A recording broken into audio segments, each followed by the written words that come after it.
The officials for today's game, referee Ken Fallon. Good afternoon, ladies and gentlemen, from the campus of BU. My name is Marty Bonjet, along with Paul McNamara and Larry Bonjet. Today is Super Saturday. It's the Division 1A showdown between St. John's Prep of Danvers, ranked #1 in the state, against the New Bedford Whalers. This is a rematch of a game that was played on Halloween night Friday, and Larry Bonjet, the Prep, comes in with a nationally ranked team, ranked number 24 by USA Today. Well, I think this is going to be a stern task for the Prep. A lot of people are expecting, especially on the North Shore, that this should be a cakewalk. But as we saw back on that Friday night, New Bedford really showed that they were a formidable opponent. So I expect a close game. And Paul, from New Bedford's side, obviously Wayne Hammer thought he learned something from that first game. Absolutely, Marty. A couple of things in New Bedford's favor today. It's awfully difficult to beat a team twice in 1 year.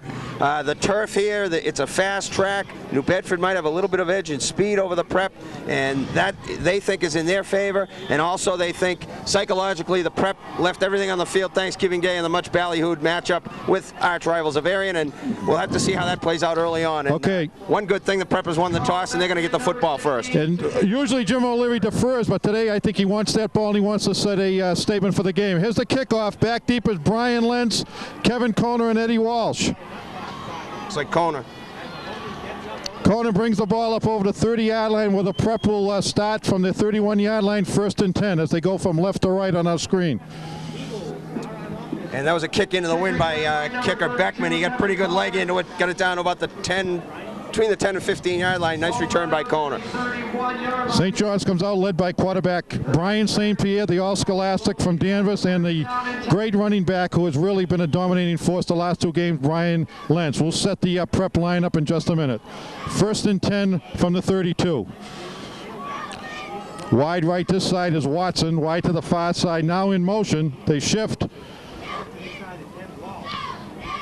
Leahy, Watson, and Walsh on this side. Single setback with Lentz.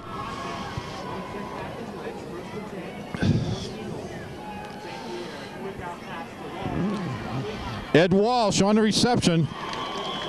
A quick pickup of 4 yards, Larry, so they're coming out throwing the ball right from the start. Yeah, and it looks like Coach O'Leary has put the onus on Brian St. Pierre to do much of the play calling at the line of scrimmage. I know they've been doing that a lot this year, and they start out right away. With a no-huddle offense. No-huddle offense, trips right again here, and Brian Lentz in the backfield. They've got only two men covering the 3 wideouts over here. This is Brian Lentz, a pickup of about 4 yards. In on the tackle, number 77 for New Bedford. Yeah, that's Tri-Captain Greg Ramos in there, Marty. We've seen Brian Lentz all year long, Larry, and he's emerged as maybe the best all-around player in the state. Well, he's proved that, and right away they start off between the 2 tackles where they've proven they can get a bulk of their yardage with Mr. Lentz. Now we're going to the famous L formation, stacked backfield with Maglar and Lucia Lentz. Over the left side, Lentz pounding. Looks like he picked up the first down, number 5 for New Bedford. In on the tackle, John Silva.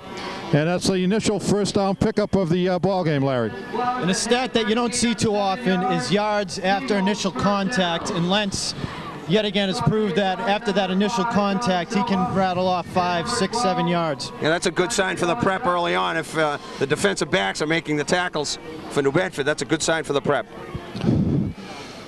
Now the Prep with their multiple offense shifting again to trips right. Watson, Leahy, and Walsh to this side. Single setback is Brian Lentz. Again, Angel Arroyo 1-on-3 out here.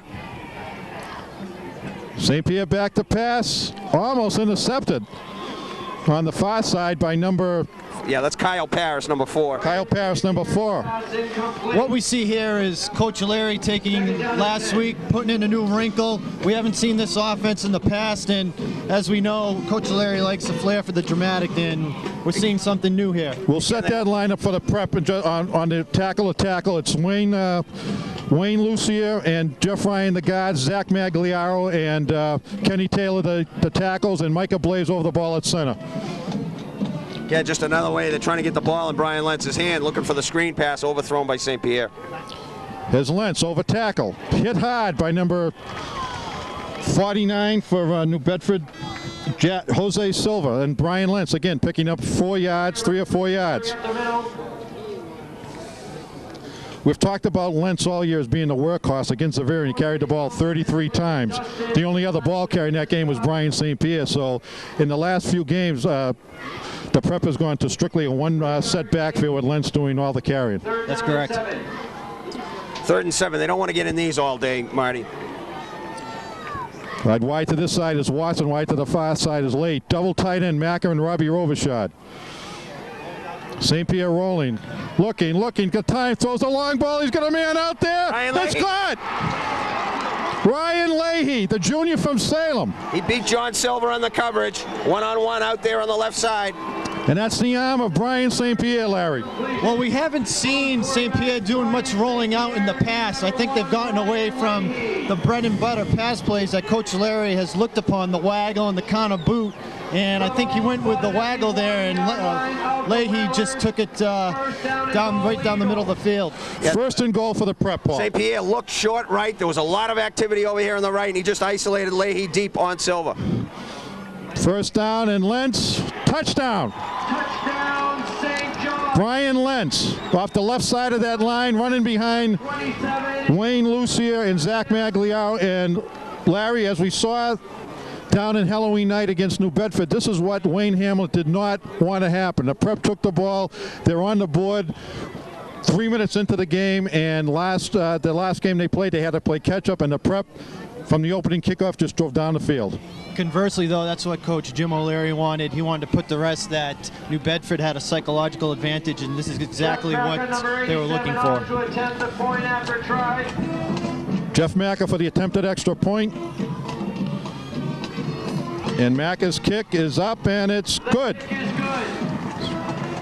score now, St. John's Prep 7, New Bedford 0. Paul, they made that look kind of easy, and I wonder if New Bedford now is having second thoughts. Like you said, they were coming into this game and they thought they had an advantage.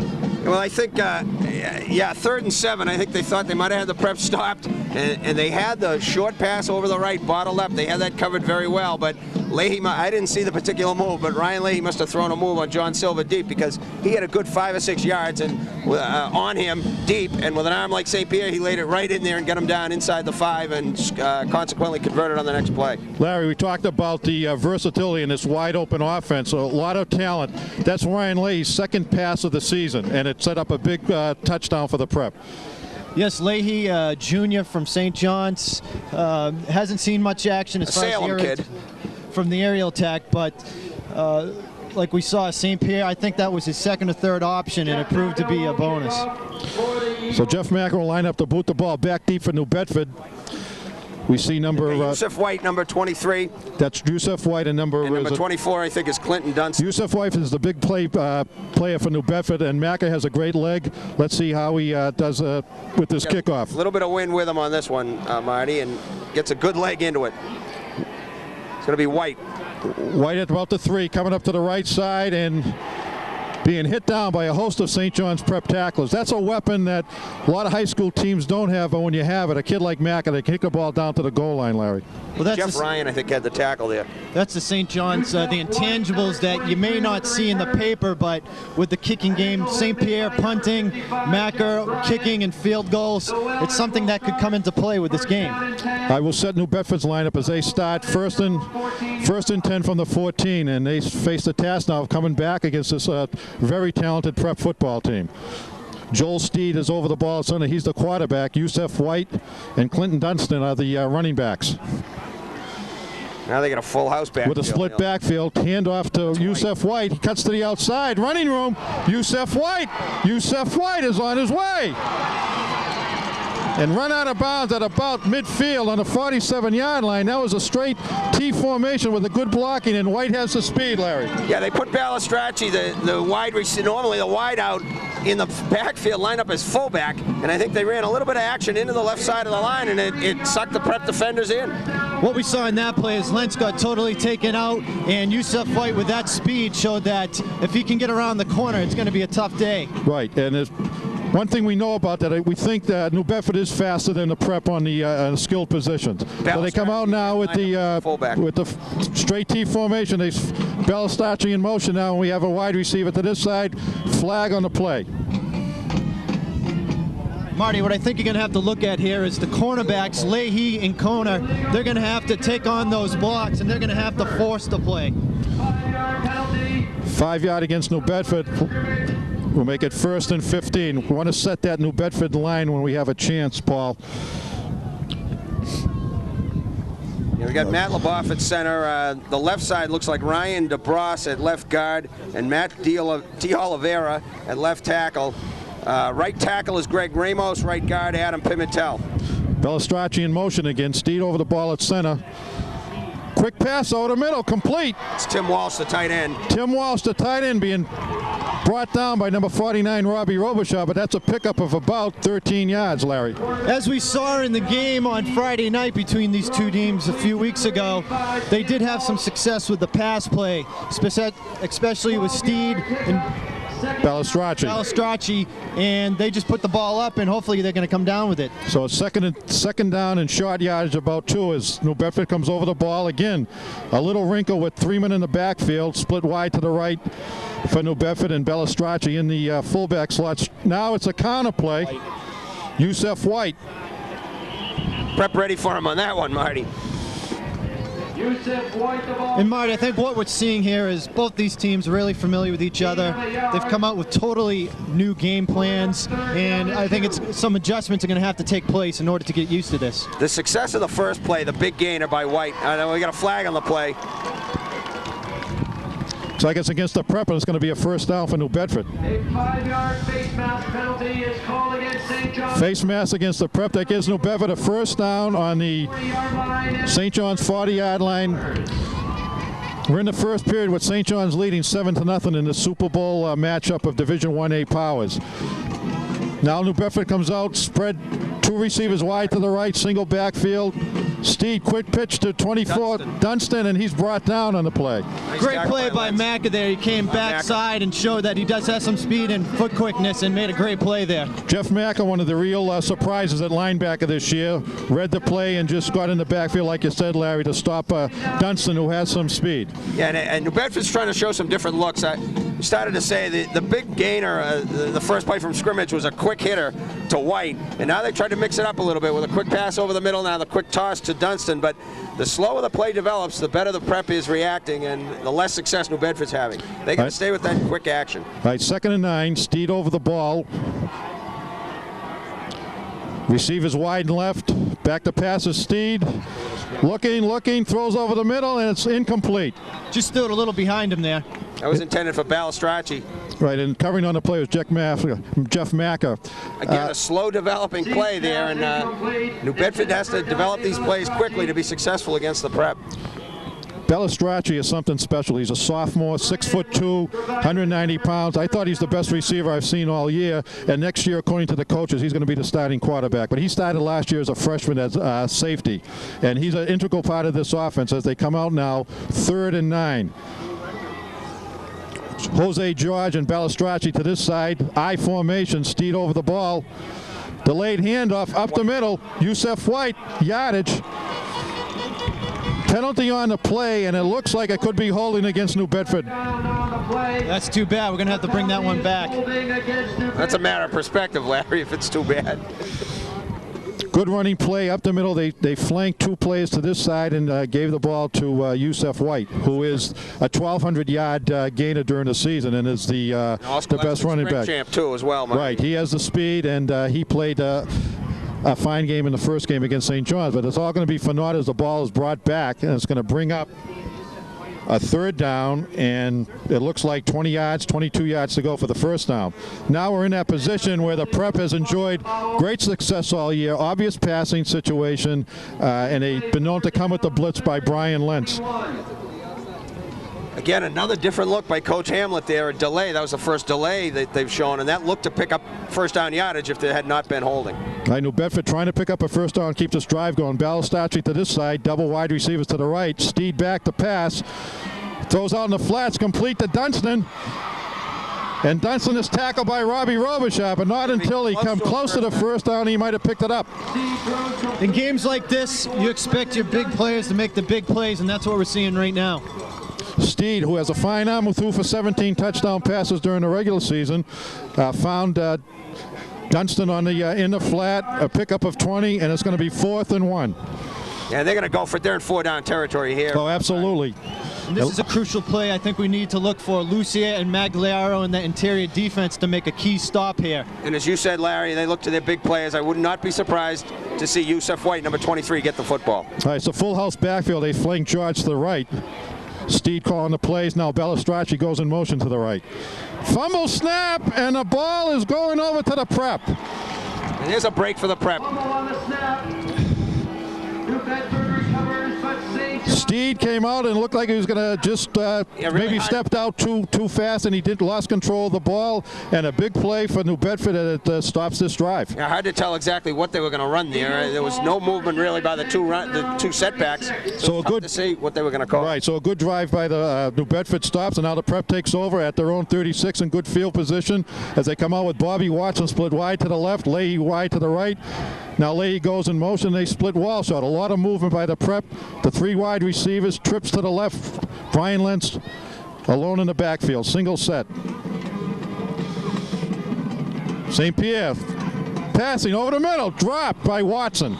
That pass had some nice zip on it, right in the arms, a catchable pass. Got to make that play. Bobby Watson, the senior from Ipswich, had a fine year. He's been the big player for the prep with outstanding speed. Again, no offense, no huddle offense by the prep. Trips left, St. Pierre over the ball at center. 2nd and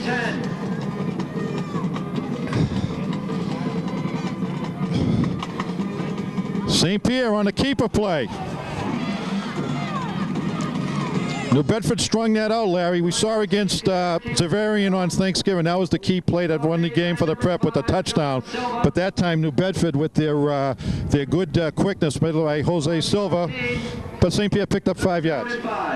Not only does he have the arm, but he's shown a penchant to make that big run play, and he does have the speed.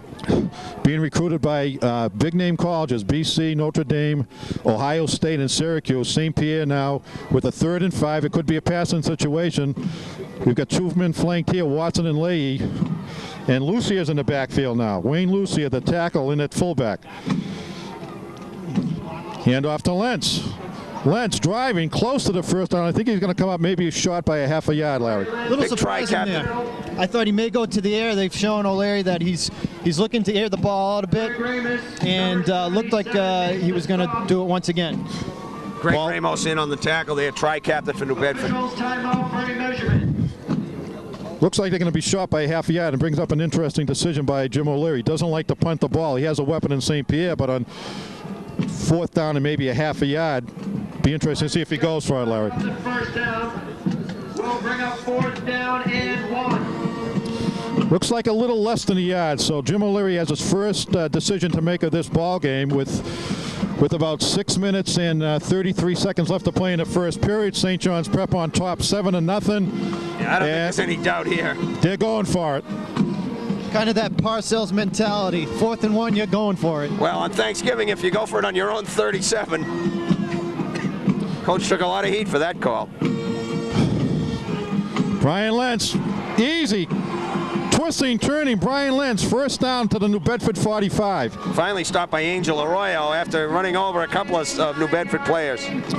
Marty, in my few years in watching high school football, I have never really seen a running back take on defensive players with the force that Lentz has shown. He's 215 pounds. He has deceptive speed, and you're right, he's a sledgehammer, and they're not going to stop him, especially when he runs behind Lucier and Magliao. First down for the prep from the 45-yard line. Again, that full house backfield with Lucier and Magliao and double tight ends with Macker and Robbie Robichaud. St. Pierre, play action over the middle.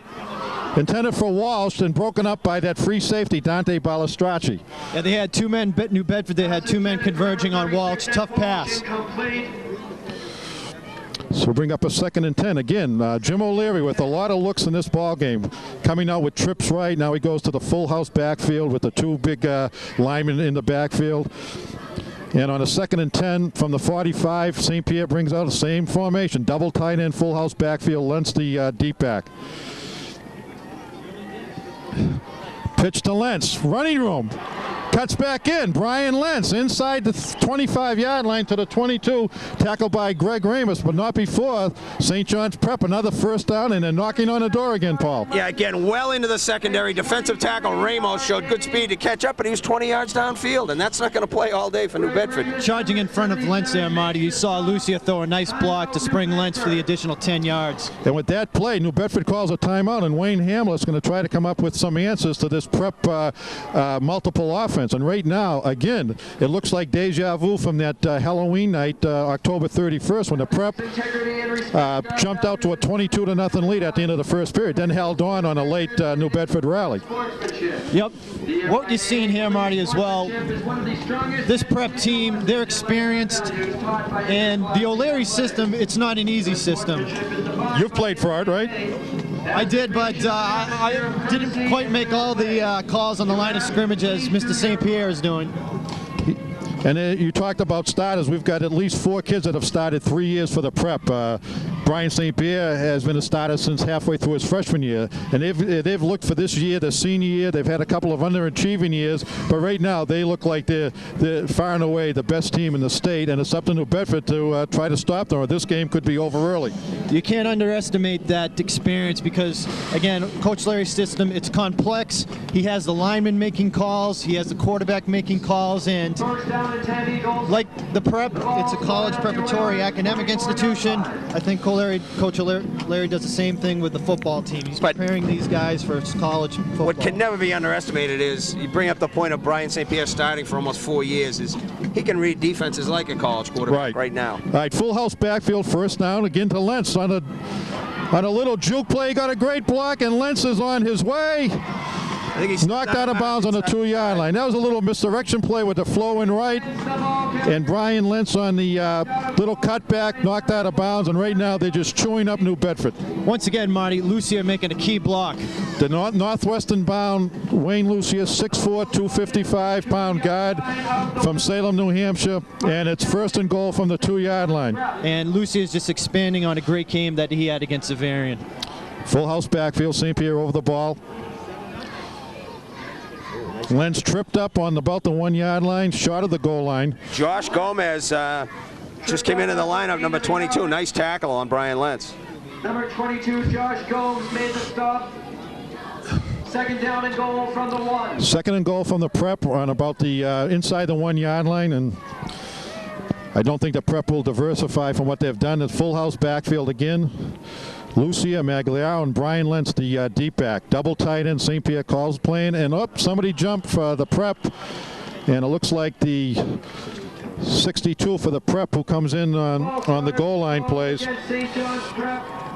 James DeToller, a 6', 220-pound senior. When they bring Lucia and Magliaro in the backfield, they put DeToller and Wayne Campbell in, Larry. So, Marty, those are the type of situations that give coaches gray hair. You're down on the 2-yard line. You got to be focused. You got to concentrate, and you got to try to avoid those type of mistakes. So let's see what St. Pierre does on second and goal from the 6-yard line. A lot of options on this team. You might see Brian St. Pierre try to keep this one and run a little veer option or whatever. Double tight end, Macca to the right, Robichaud to the left, full house backfield. Now they shift Magliaro to the left of Lucia. And Brian Lentz, the senior co-captain, as a tailback. Pitch to Lentz. Behind the blocking of Lucia and Magliaro, close to the touchdown, but again, it looks like he got back to the original line of scrimmage, Paul. Why mess with success if you got a horse like Brian Lentz? I'm a little surprised to see the amount of running that they are doing outside, because predominantly Lentz, all his success this year came between the tackles. But as you see now, they're really exploiting the outside of New Bedford, and they are having some success. All right, third and goal. Quicker track, the artificial turf, maybe use Brian Lentz's speed outside too. Third and goal from inside the 1-yard line. St. Pierre calling signals. Well, he almost Brian Lentz in for the touchdown. Sort of did it nonchalantly, Paul. surge by the line. I mean, all he had to do was walk in after the line off on the right side, just put an unbelievable surge into the New Bedford defensive end line. Again, Lentz, he seems to be on a 40-carry game pace here. Brian Lentz, who this year fell 4 points shy of Steve Harrison's all-time point record at St. John's Prep with 140. He was the workhorse of this prep team, catching passes, running with the football, playing defense. He's an all-scholastic player. He could be Player of the Year in Eastern Mass this year, Paul. Of course, Steve Harrison here to cheer him on. I'm today, sure he is. in person.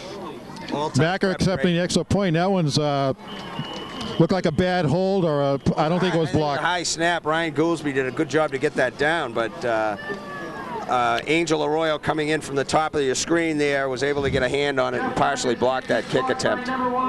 So the prep again has jumped out to a 13-0 lead, and New Bedford's going to have to find something to get back in this ball game. They had a drive the first time they had the ball, but a bad snap on 4th and a yard foiled their effort. But they're going to have to get back into this ball game quick, Larry. Marty, this game, it's built on emotion, and if New Bedford can get a good drive here, there's not knowing what could happen. But again, Macker with maybe a slight wind blowing with him, I don't think he's going to have much problem put this ball in the end zone. And unless New Bedford gets a good run back, they're going to be faced with a long uphill battle in this game. And we've got 2 minutes and 30 seconds, 2 minutes and 3 seconds left to play in the first period. In case you just joined us, it's St. John's Prep 13, New Bedford nothing. This is the battle, Division 1A battle between New Bedford and St. John's. Again, St. John's nationally ranked. New Bedford trying to play the spoiler and upset the Prep's perfect season, Paul. Yeah, and the kicking off from the 40-yard line, I didn't see a signal why the kickoff is coming from the 40, but nonetheless, Jeff Macker gets the advantage of teeing it up 5 yards closer. And back deep for New Bedford, number 23, Yusef White, and number 24, Clinton Dunstan. Back deep as Macker approaches the ball. Good kick down to the White, and the ball goes through his hands, and he's going to be a touchback as the ball goes through the end zone. So, just not what New Bedford didn't want to happen. They couldn't get a run back, and now they have to start from their 20-yard line. Well, again, Macker taking advantage of the win this quarter. Less than a minute left now, but another fortuitous happening for the Prep. They got the win there, and he was able to drive. Yeah, they got the win and they got the ball in the first period, so they got the best of both worlds. I think Jim O'Leary would be happy to see that all the time. Just kick it into the end zone. It's a great weapon as the Prep sets on defense. New Bedford comes out now. They have a long way to go. 80 yards. They're down by 13 points. They don't want to let this game get away. As they come out wide right, flanker wide right, Balistraci, Yusef White in the I formation. Back to passes Seed. Looking, being chased out of the pocket and brought down after a pickup of about 2 yards. Brought down by number 55, Jeff Ryan, it looks like, Paul. Yeah, I think it was Jeff Ryan on the tackle. Again, Ryan been a player who's made some key plays. He had a sack in the Zavarian game. He comes up big here, kind of an unsung hero. Right, and what the Prep has done all year is put pressure on that quarterback. They've had about 25 to 30 sacks this year, and with Magliaro and Lentz and Lucia, they apply pressure. So let's see what New Bedford does. Look for Yusef White here. 2nd and 9. Steed on a delayed draw to Yusef White. Little pickup, maybe a yard. Zach Magliaro in on a tackle. I think Coach Hamlet's got to go back. They're down by 13, but they're still in the ball game, and I think Yusef White is their #1 weapon, and they got to get him a little bit more on track and get him into the flow of the game and get some offense going. A big key 3rd down play for New Bedford, Larry. If they fail to convert here, they got to turn the ball over. The Prep will have good field position again. I think we got to look for here is Balistraci, the big receiver. Just get the ball in his hands. If you put it anywhere near him, he's shown that he can catch the ball. He's out here flanked to the left inside of Jose George. Single set backfield. Steed rolling to his left. Looking, throws out. He's got a man wide open. It's Balistraci. We've talked on that one, Larry. They looked for the ace receiver there, Balistraci, and he was open. Knocked out of bounds by sophomore Kevin Kona, who's playing in place today of Andy St. Pierre, who went down with a spleen injury against Malden Catholic. Sorely missed. Andy St. Pierre was the best defensive back the Prep has had this year, and Kona's filling in for him. And that play, Balistraci, who was something special of an athlete, picks up the 1st down, and that's what New Bedford needed. And they're back to that full house backfield look. See if Balistracci goes in motion here, Marty. George flank to this side. Steed, Yusef White cutting inside, and that nowhere to go, and it looks like number 77, Zach Magliaro. Magliaro coming up big. He's just really shut down that interior, and it looks like New Bedford, they're going to have to go back to the outside. Yeah, they look like their whole line surged forward past the line of prep white shirts, and all that was left for White was to meet 3 big white shirts head on. And that's go ahead, Larry. Marty, you did mention Andy St. Pierre, and I think they do sorely miss him. Not only does he have the speed, but he would have the size to cover the Balistraccis. Right, good point, because Ryan Leahy and Kevin Connor are just a little bit undersized, and Balistracci is 6'2". Timeout. That's the final play of the first quarter, and the score is St. John's Prep 13, New Bedford nothing, as we come to an interesting first quarter of football, and the Prep did nothing to take away from their #1 ranking in the state, Larry. Well, what we saw coming to this game, I think a lot of people may have thought there'd be emotional letdown. That affair with Zavarian, one of the biggest games in Prep history, and I think it's just natural for these two kids to come out a little flat. But we've just seen quite the opposite. And Paul, like we said, that talking to some of the kids and the coaches during the week, they said if we lose this game, it's like if we win 5-5 for the season or 5-6. It's all on the line. They're a high-profile school with a high-profile athletic department. Jim O'Leary has seen to that, and I think a lot of people in here would like to see the Prep lose, but you can see by that first period they are fired up. Yeah, they're here to take care of business today. I mean, yeah, as you said, this is the frosting on the cake, but I don't know that it would be like a 5-5 season, but it certainly would take something away from. Well, you talked to the kids during the week, and they said, no, we've got to go 11-0, or else all we've done accomplished since August means nothing. Right. Well, they looked at that first 12 minutes, 11 minutes. They looked like they meant business. So. Okay, again, we're in 2nd and 9 for New Bedford. Balistracci in motion to the left. Steed. Penalty on the play. Looked like New Bedford was in motion. The pass is completed to Yusef White. He finds running room, but this is all going to come back. The in-motion penalty on New Bedford will bring this back.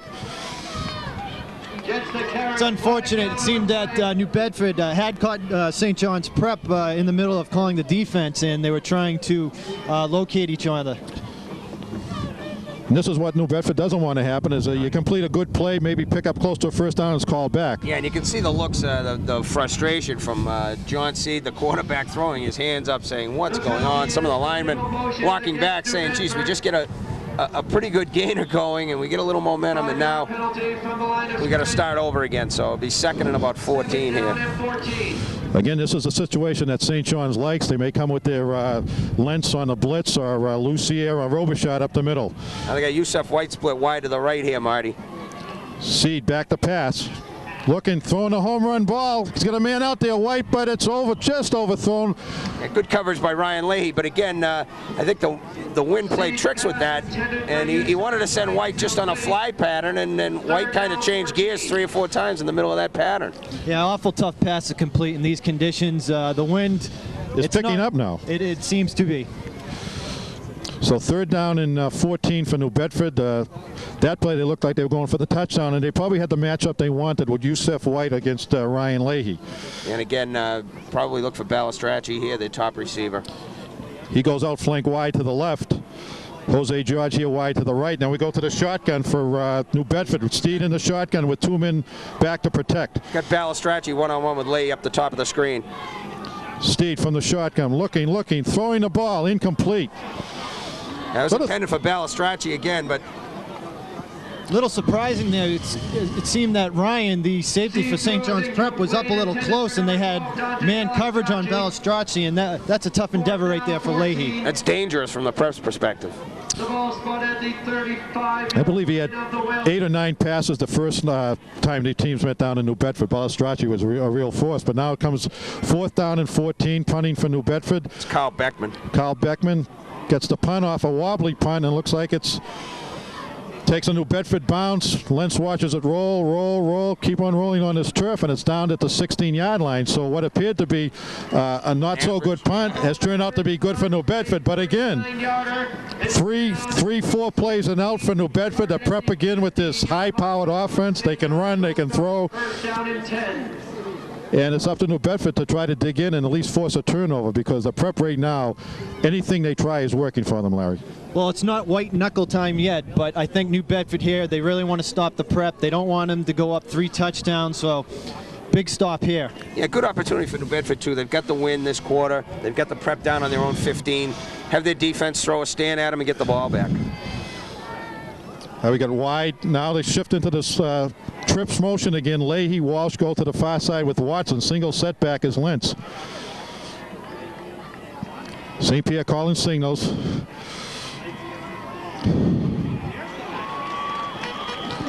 Brian St. Pierre keeping the ball. He's tackled behind the line of scrimmage by number 79, Matt Oliveria. St. Pierre tackled. I was looking. I thought Lentz had the ball, Larry. Lentz had the ball, too. I didn't know if that was a misplay there or... Yeah. It could have been. Oliveira, number 79. So that's a big loss now for New Bedford. Comes up big with a play that lost 3 yards, and now the prep has second and 14. We'll call as the prep from their own 11-yard line, leading 13-0 with 9 minutes and 49 seconds left to play in this Division I championship game here at Nickerson Field on BU. Again, the prep with 2 wide receivers deep. Lucia is like on the wing, and Brian Lentz, the lone pitch back with the pitch, cuts inside. Plenty of running room, and Lentz almost gets all the yards back. He's about 2 yards short of a first down. Again, and we see that outside pitch to Lentz, and unusual for Jim O'Leary to be calling a lot of outside plays like that, but it's been working, and you know. Well, you know, one of the maybe one of the fallacies when you play on AstroTurf, you say New Bedford's going to be faster. They're a fast team. Well, it also makes the prep faster. And Brian Lentz looks quick today, and we all know about his power. He looks quick running those pitches. And the combination of those two can make it quite scary for the New Bedford defense. Third and maybe a long 2 for the prep as they come out again with Lucia up on the wing, Watson and Leahy wide. Trap block, Lentz driving, and he's going to come up short. I'd say about a half a yard short of a first down. Yeah, tackle by number again on the tackle right up the middle. They may have to kick this one away. As much as it hurts old Jim O'Leary, they may have to punt this ball from their own 24, leading 13-0. As much as coach considers punt a 4-letter word. We'll get to see Brian St. Pierre here for the first time, and not only does he have the exploits at quarterback, but he's also quite a fine punter. He is. We've seen him boot a couple of 60-yarders this year. Angel Arroyo will be the deep man for the Whalers. St. Pierre on his 11-yard line, gets a good snap. Ball is up, spiral kick, and it's taking a New Bedford bounce. So that ball came back, and Zach Magadao touched the ball. And New Bedford's going to have the ball in the prep territory at about the 47-yard line. It wasn't a bad punt. The wind did knock it down, but it came down with the toe the wrong way for the prep. Fortuitous bounce there for New Bedford. So let's see if they can take advantage of the Whalers trying to desperately to get something going offensively here. They're going to have to score a touchdown before the half is over to make this game respectable right now. Exactly what the doctor ordered, though, for the defensive stance there. They got the ball back, good field position. Let's see what they can do with the ball. George to this side, Bellistracci to the far side. From the 45. Yusef White in the backfield along with Dunstan. Steed, little misdirection on a delay call. He picks up about 3 yards. 75, Wayne Lucia, again, the all-scholastic defensive end, who has really come up big in the last 3 ball games. That the prep defeated Malden Catholic, Xaverian, and now in this game. Lucia just put in a yeoman's effort against Xaverian. I believe he had 4 batted down passes, and what you taught, if you can't get to the quarterback and you see him dropping back, get those hands up, bat the ball down. 2nd and 8 for New Bedford as they come out from the prep 43-yard line. Again, George to the right side. Bellistracci one-on-one with Leahy on the far side. White and Dunstan in the backfield. Steed rolling to his right. Rolling to his right. Incomplete pass. Ball intended for Jose George. Kevin Connor, the sophomore, and Alan Rich, the junior, in on the plate, Paul. Yeah, I don't understand why they don't stay on the ground for a while. I mean, They get the vaunted running game. They get the speed. That's a questionable call on my part, that call, even though he was open and it might have gone. But nice play by Kona there, too. He came up, met the receiver, and knocked the ball out of his hands. And he's infused some enthusiasm into this team. He's a sophomore from Beverly who had to step in for Andy St. Pierre, and he has come up big. He had a great game against Severian. Played a wonderful game against Severian. Big play in this ball game. 3rd and 8. George to this side. Bellistracci now to the far side. Shotgun for New Bedford. Steed looking, throwing. Nice play by Leahy. Broken up by Ryan Leahy. Well, that's the Bellistracci. You've talked about that matchup, Paul, but that play, little Ryan Leahy was giving away 6 inches, broke up the play. Yeah, Seed had him out there, and with the height advantage, it might have gone for a completion, but Leahy timed it well and knocked the ball out of Bellistracci's hands. He may be small in stature, but you can't measure a man's heart. And Leahy has shown the penchant to make a few hits. And we saw in the Zavarian game, he took on a few runners head on, and right there, taking on a guy who's, got a few inches, a few pounds on him. Great play. There's an injury on the play, and unfortunately, right now, Bellistracci is down as a result of that hit from Leahy. So we resume play. It'll be 4th down and 8 yards to go for New Bedford, trailing 13-0.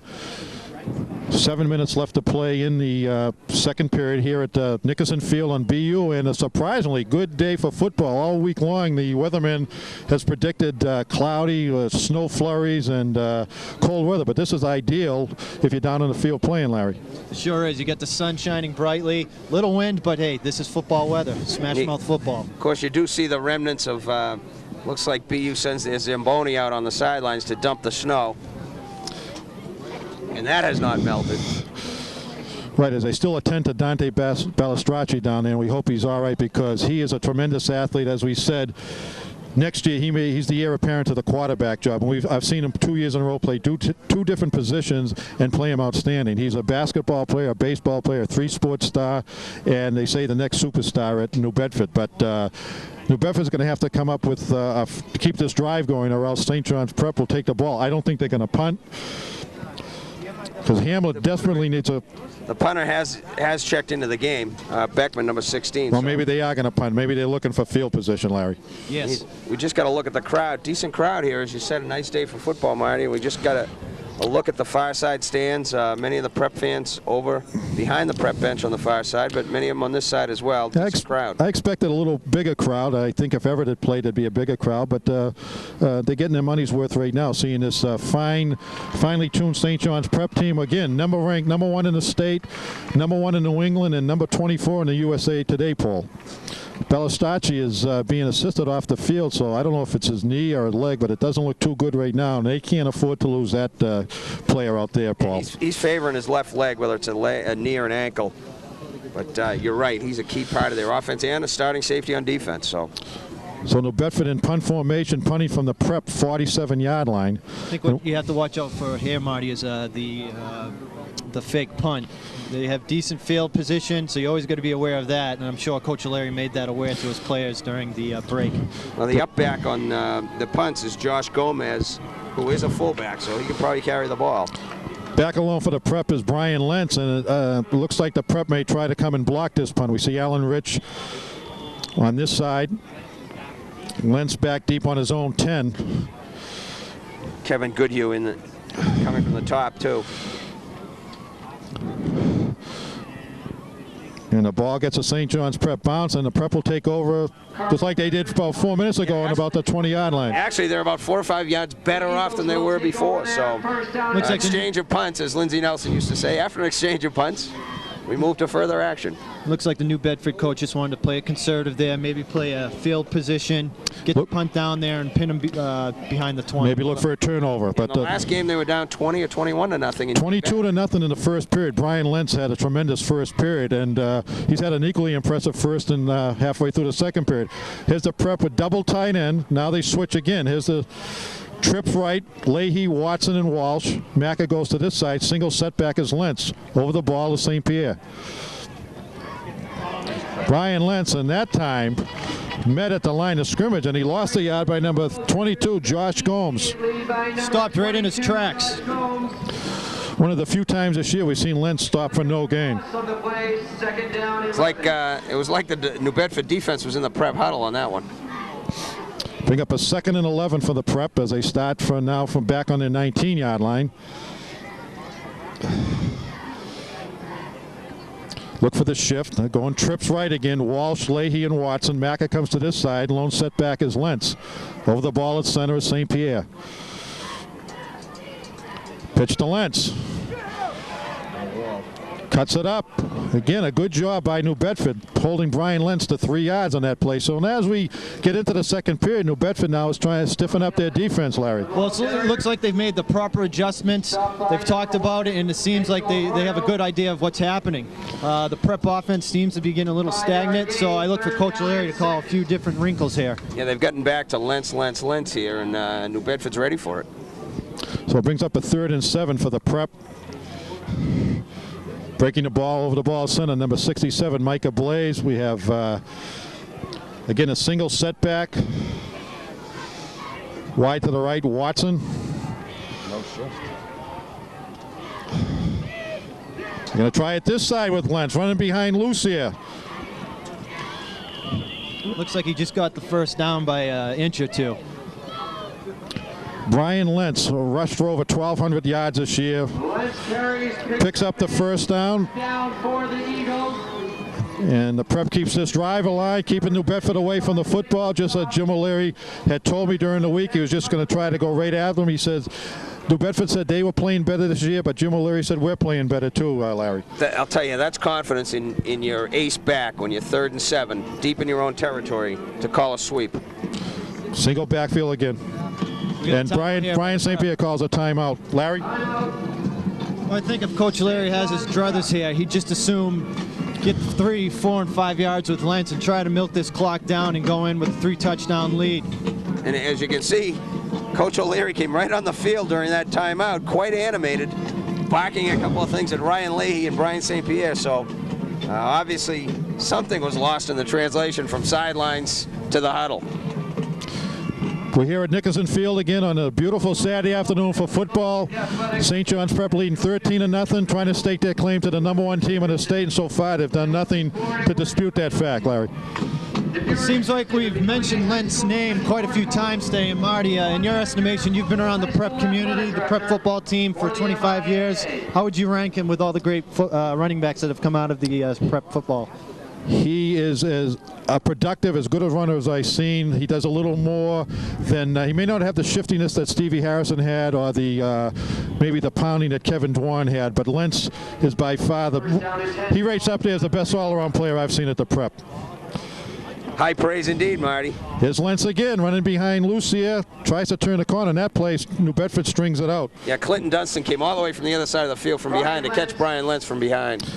Again, Larry, you mentioned numerous times that they're just sweeping right side, left side with Lentz was a little different than what they've shown in the past few games. I know the Prep, they've always seemed to score big with the traps, the counters, and I think we need to look to possibly going back to that route. Brings up a 2nd and 10. They came out and they had another play call because they went right to the line, and then Brian St. Pierre called the team back to the huddle. So another play came in from. Flank is wide, right, wide, left. St. Pierre rolling out left, looking, puts the ball up. He's got a man out there. It's Bobby Watson. And the Prep side yelling for interference. What did it look like to you, Larry? I looked like a good defensive play on the New Bedford's secondary's part. Well, Angel Arroyo had the coverage, but Broken up on the play by #1. it was a timing play by Arroyo, and the ball hung up there a long time. Right, Watson was open, and Bobby Watson was wide open. Bob Watson was wide open. Brian St. Pierre with the wind had to throw that ball into the wind. You saw the athletic ability there too by Brian St. Pierre. He looked left, then he saw Watson breaking open, and he went right. 3rd and 10. 3rd and 10. Now they shift again. Trips right. Walsh, Leahy, and Watson. Single setback is Lentz again on 3rd and long yardage. Lentz up the middle to the. Picks up about 6, so we're going to get a 4th down situation for the Prep, punting situation. Greg Ramos in on the tackle for the Whalers there, the tri-captain. Jose Silva combined to make the stop. But they finally stopped Lentz on a 3rd down. 4th down and 4. 4th and 4 from the Prep 36, and punting situation with Brian St. Pierre punting. Back deep for New Bedford is Angel Arroyo, number 1. Really illustrates the confidence that they do have in this running attack. Again, 3rd down and 10, they go with a running play. And it wasn't a draw, it was a straight handoff. But Brian St. Pierre punting from about his 23, 24-yard line. Again, into the wind this quarter. St. Pierre will be punting into the wind. Gets a high kickoff. It's going to bounce at about the 34 and then taken down by number 87, Jeff Macker. You can really see that the wind is affecting the punt because he had a perfect spiral, what you want on a punt, and the wind's just knocking it down. Well, New Bedford now, 3:44 to go before the half, and they desperately want to put something up in the first half. They're going to have to. They're going to have to go with some type of score to go on a psychological effort on their part, because right now they're just not sustaining any drives, and the Prep is coming up with the big play when they have to. So Balistracci's still out. Silva has replaced him at flanker. Handoff to Yusef White. Picks up yardage. One of the better runs of the afternoon for New Bedford and Yusef White. In on the play, number 36, Ed Walsh, the outside linebacker. First down carried by number 20. We see Balistracci still on the bench, so he's not going to be back in real soon. At least not before the start of the second half. We see there one of the few times that the Prep secondaries had to come up and make a tackle. 2nd and 1. Steed with many options on this situation. He's got wide receivers to the left, to the right. In motion, 85, Tim White. Steed, Tim Walsh up the gut is Dunstan, and he picks up the first down. Peabody native Robichaud on the tackle there. Robbie Robichaud's had a tremendous year for the Prep, leading the team in tackles, but it's a first down for the Whalers, but that clock is running 2 minutes and 56 seconds, and New Bedford still on this side of the 50-yard line on the 47. 1st and 10 for New Bedford. I would look for Yusef White here. Somehow they want to get the ball in his hands, either screen pass or quick pitch. Wide receivers to either side. Again, Tim Walsh in motion. Steed rolling to the right. Throwing. Good catch. Jose Jaws came up with the catch and knocked out of bounds by number 32, Kevin Kona from Beverly. But it's another first down. Clock stops, and now New Bedford is with their first legitimate drive of the afternoon, Larry. You couldn't ask for a better pass there. Rolling out right, had perfect zip on the ball, right in the arms. Yeah, Steed's got a good arm, and he likes to roll. He's thrown 17 touchdown passes this year. First down, New Bedford. The ball spotted at the 39. Same formation as last time. Walsh in motion to the left. Receivers wide and left. Steed now. Delayed handoff to Yusef White, and he picks up about 4 yards. Wayne Lucia again on the tackle, Larry. Again, Lucia seems to be making a statement. He's coming out. He's made about 3 or 4 tackles. Plenty of time. This is the first real sustained drive by the Whalers this half, and it seems they've gotten their sea legs under them, and they're on the move. 2nd and 6 yards from the 35-yard line as New Bedford, in the waning minutes of the first half, with the Prep leading 13-0, try to get on the scoreboard and make this a close game. As we come out, New Bedford comes out with wide receivers left, George, and wide right here is number 5, Jose Silva. Steed back, rolling, now throws out in the flat. He's going to man out there, Dunstan. Not much of a pickup, and knocked out by number 27, Brian Lentz, Larry. Yeah, Lentz read that perfectly. They had the lone back out there on the flat, and Lentz came up and just shoved him out of bounds. Again, a new look, though. They want to vary the look here and try to keep the Prep defense off balance. Big 3rd down play here. Against New Bedford, we saw at Halloween night, Lentz intercept a pass and go about 42 yards for a touchdown in that first period. And he's returned another one for a touchdown this year. All right, we've got a 3rd and 6 as Steed comes over the ball. 2 wide receivers left. Wide receiver George here on the right, single back. Prep coming on the blitz. Robichaud chase, and he gets the ball off. Incomplete. Yeah, that was Yusef White. He's trying to get downfield. And it looked like he he threw it over Walsh's head and short of White. And I would say they're going to go for it here. You did see some pressure put on by the prep defense, and it seems, aside from the Zavarian game, that Coach Larry's been a little apprehensive about blitzing some of his outside linebackers in the interior defense. Right, on that play, look, Robbie Robichaud was coming up the middle, was held up at first, but then he put pressure on C to force him to roll out. Well, with 40 seconds left in the half, this is a good use of a timeout by Coach Hamlet. Even though the clock is stopped with an incomplete pass, they're faced with a 4th and 6, and really they have to go for it here, given the situation of the clock, the game situation, and the spot on the field. Marty, you did mention Robbie Robichaud. Every year, a team looks for a certain individual to kind of go beyond and above the duty of call, and it seems like he has performed quite remarkably this year. He's he's emerged as a leader of their defense, an inspirational leader. First year as a starter, but he's been an integral part of that prep defense, which has allowed only 89 points in 10 games this year. And I might add, half of those were probably scored in the second half when the prep had the second and third stringers and the game was out of the hands. So the prep defense has been extraordinary this year, starting on the front line with the big linemen and then the defensive backfield and those linebackers. But it's crunch time right now for New Bedford. They at least have to pick up the first down on 4th and 6 and keep this drive going with 40 seconds left to play in the first half, down 13-0. Receivers wide left, wide right. Steed over the ball at center with an I formation. Fake to White. He's looking deep. He's throwing over the middle, and it's knocked down, making the Kevin Kona, the sophomore from Beverly, he has come up big in 2 games that we've seen him, Larry. An impressive play, and this is the type of play you need out of someone filling the shoes of a veteran like Andy St. Pierre, and it's just this can't do anything but just promote enthusiasm for the whole team. That's right. With Balistracci out, George is their next go-to guy, and he was open briefly down the middle, and Seed delivered the ball nicely, but Kona made a great defensive play. Let's see what the prep does with Leahy wide to this side, Watson wide to the right, double tight end, Lentz in the backfield with 34 seconds left to play in the first half. 1st and 10, St. Pierre. Over the middle. Great Macca, Jeff Macca.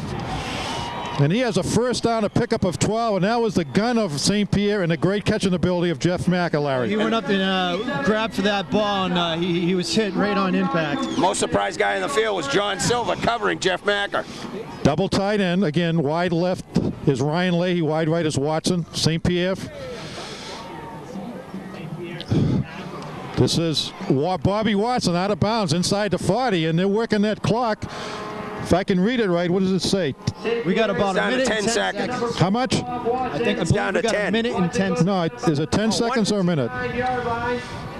Sorry, 1:10. That's right. 1st and 10, St. John's prep. Well, I was on the impression it was below. I can't read that clock. It was under a minute. So this is plenty of time for the prep.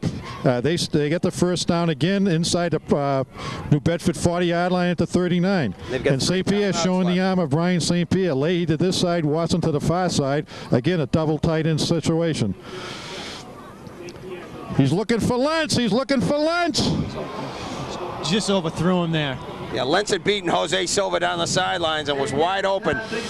What they did on that play is send Bob Watson flank wide to the right over the middle. They slipped Lentz out of the backfield, and he went deep, and he was wide open. What you're seeing here also is Brian St. Pierre, the 4 years of experience. He can call the plays at the line of scrimmage. He can run this 2-minute offense, and it's definitely a key attribute when you have some sort of situation like this. Again, 3 timeouts at his disposal here. And again, that says 1 minute and 3 seconds, Larry. Correct. That's what it looks like from here. Trips right. The prep comes out 2nd and 10 with single back Brian Lentz. They get an opportunity for a running play left here, too. St. Pierre back, flushed out of the pocket, rolling. And he runs out of bounds, and he looked like he lost about 3 yards on the play, Larry. Yeah, that was a coverage play there. The offensive line did a good job for the pass protection, but he just couldn't find anyone breaking open, and you got to give credit to the New Bedford defensive secondary. It looked like he might have been looking for, was it Watson or Leahy going down the right side? 3rd down, 13. 3rd and 13 for the prep from the New Bedford 43-yard line. Less than a minute left to play in this first half. St. John's leading 13-0. Super Bowl Saturday, the Division I-A playoff between the ranked prep team and the New Bedford Whalers trying to spring the upset. As St. Pierre comes out with trips right. Including Lentz. Loose here in the backfield, it looks like. St. Pierre over the middle, intended for Watson, Bobby Watson. Silva. And covered by Jose Silva, so it's a 4th down. They're going to call a timeout here, I think. The New Bedford secondary's done quite a good job. A lot of the passes that the Prep has completed, they've been some tough completions. That's right. 4th down for New Bedford for the Prep with. Well, again, trying to read that clock is tough on my eyes. I don't know what it's. 51. 51 seconds. And I doubt if the Prep is going to punt. They're going to go for the 1st down with 51 seconds left. You know, situation there, you look back a couple of plays, you get 2nd down with over a minute left and 3 timeouts. That might have been the time to call a draw play and get down inside the 20 and then work inside from there and look at it as in terms of 3 or 4 plays ahead of time. Right, although they had Lentz open, but I think that's one pass that Brian would like to have back, Larry, because that was a touchdown. Brian Lentz had gone down the sidelines wide open, and it was a perfectly designed play. Just maybe the wind, Brian thought he might have had to put more into the ball because of the wind. Yeah, when you have elements like this, it's just tough to judge, you know, how much acceleration to put on the ball and when to let up a bit. So 4th down with the Prep leading 13-0. 4th down and 13 yards to go for a 1st down. New Bedford trying to stave off this late Prep drive that could basically put this game out of hand if the Prep scores another touchdown. Prep comes right up to the line of scrimmage. They got the play on the sideline, so they're right up. 4th and 13 for the Prep. Trips wide to the right. Again, is Lentz out there as a wide receiver. Back to pass, St. Pierre. Looking, plenty of time. He throws. He's going to man out there. Brian Lentz. Penalty on the play. And this time they do call it. I think it's Jose George was on the coverage and had his hand in there right about the same time the ball came in. This time the flags fly. I think what we saw is the New Bedford secondary grabbing the one arm of Lentz, and he tried to one arm it, and the ref definitely saw that. He was out there. He was wide open. Again, Brian St. Pierre had to put a little more, put the ball up for grabs it with the wind. And now this is only a 15-yard penalty. It's not a 1st down at the spot. It's from half the distance. A first down. Again, with 42 seconds left to play, if it's a 1st down for the Prep from the New Bedford 27-yard line. The penalty, a 15-yard penalty from the They've got 42 seconds and 2 timeouts left. This is gut check time for the New Bedford defense. You don't want to go down 3 touchdowns at halftime. It's just demoralizing. Especially when they had them stopped on 4th down. All right, wide receivers to the right side. Lucier and Lentz in the backfield. St. Pierre rolling out. Now he's going to run with the ball. Running room, and he slides down inside the 20. And again, some people might think there's cause for a flag there, as when a quarterback does slide, he is down. But Jason DeFreitas made sure of it. But this play by St. Pierre there too. Slide, take it, call a timeout. Let's call a pass play and see what we can do. We got to remember, this is high school football. When you're down, you're down. When you need touches, not like the pros. If nobody touches you, can get up and run with the football. So maybe some of the fans on the Prep side thought he might have been touched after he was down. But that brings up 2nd down and 2 yards to go from the Prep, from the New Bedford 19-yard line. And the important numbers are 32 seconds left and 1 timeout left. Maybe look for some time of out pattern to the outside. There's still, again, plenty of time. 32 seconds is a long time with a timeout and the ability of St. Pierre to down the football from the line of scrimmage, Larry. Well, there you see the team huddled on the sidelines with the coaches going over it. You see Brian St. Pierre talking to his receivers. Been really impressed with St. Pierre's vision of the field, because on numerous of times he's gone with the secondary and also the 3rd receiver. And that's why he's being recruited by 4 major colleges. He's got a nice choice to make, a nice decision for him. Same formation, 2 receivers wide to the right. St. Pierre rolling out, looking, evades a tackler, throws. He's going to man out there. Ryan Leahy, I think. It's Leahy again on a tremendous catch, and he stops the clock, goes out of bounds, and that's a 1st and goal.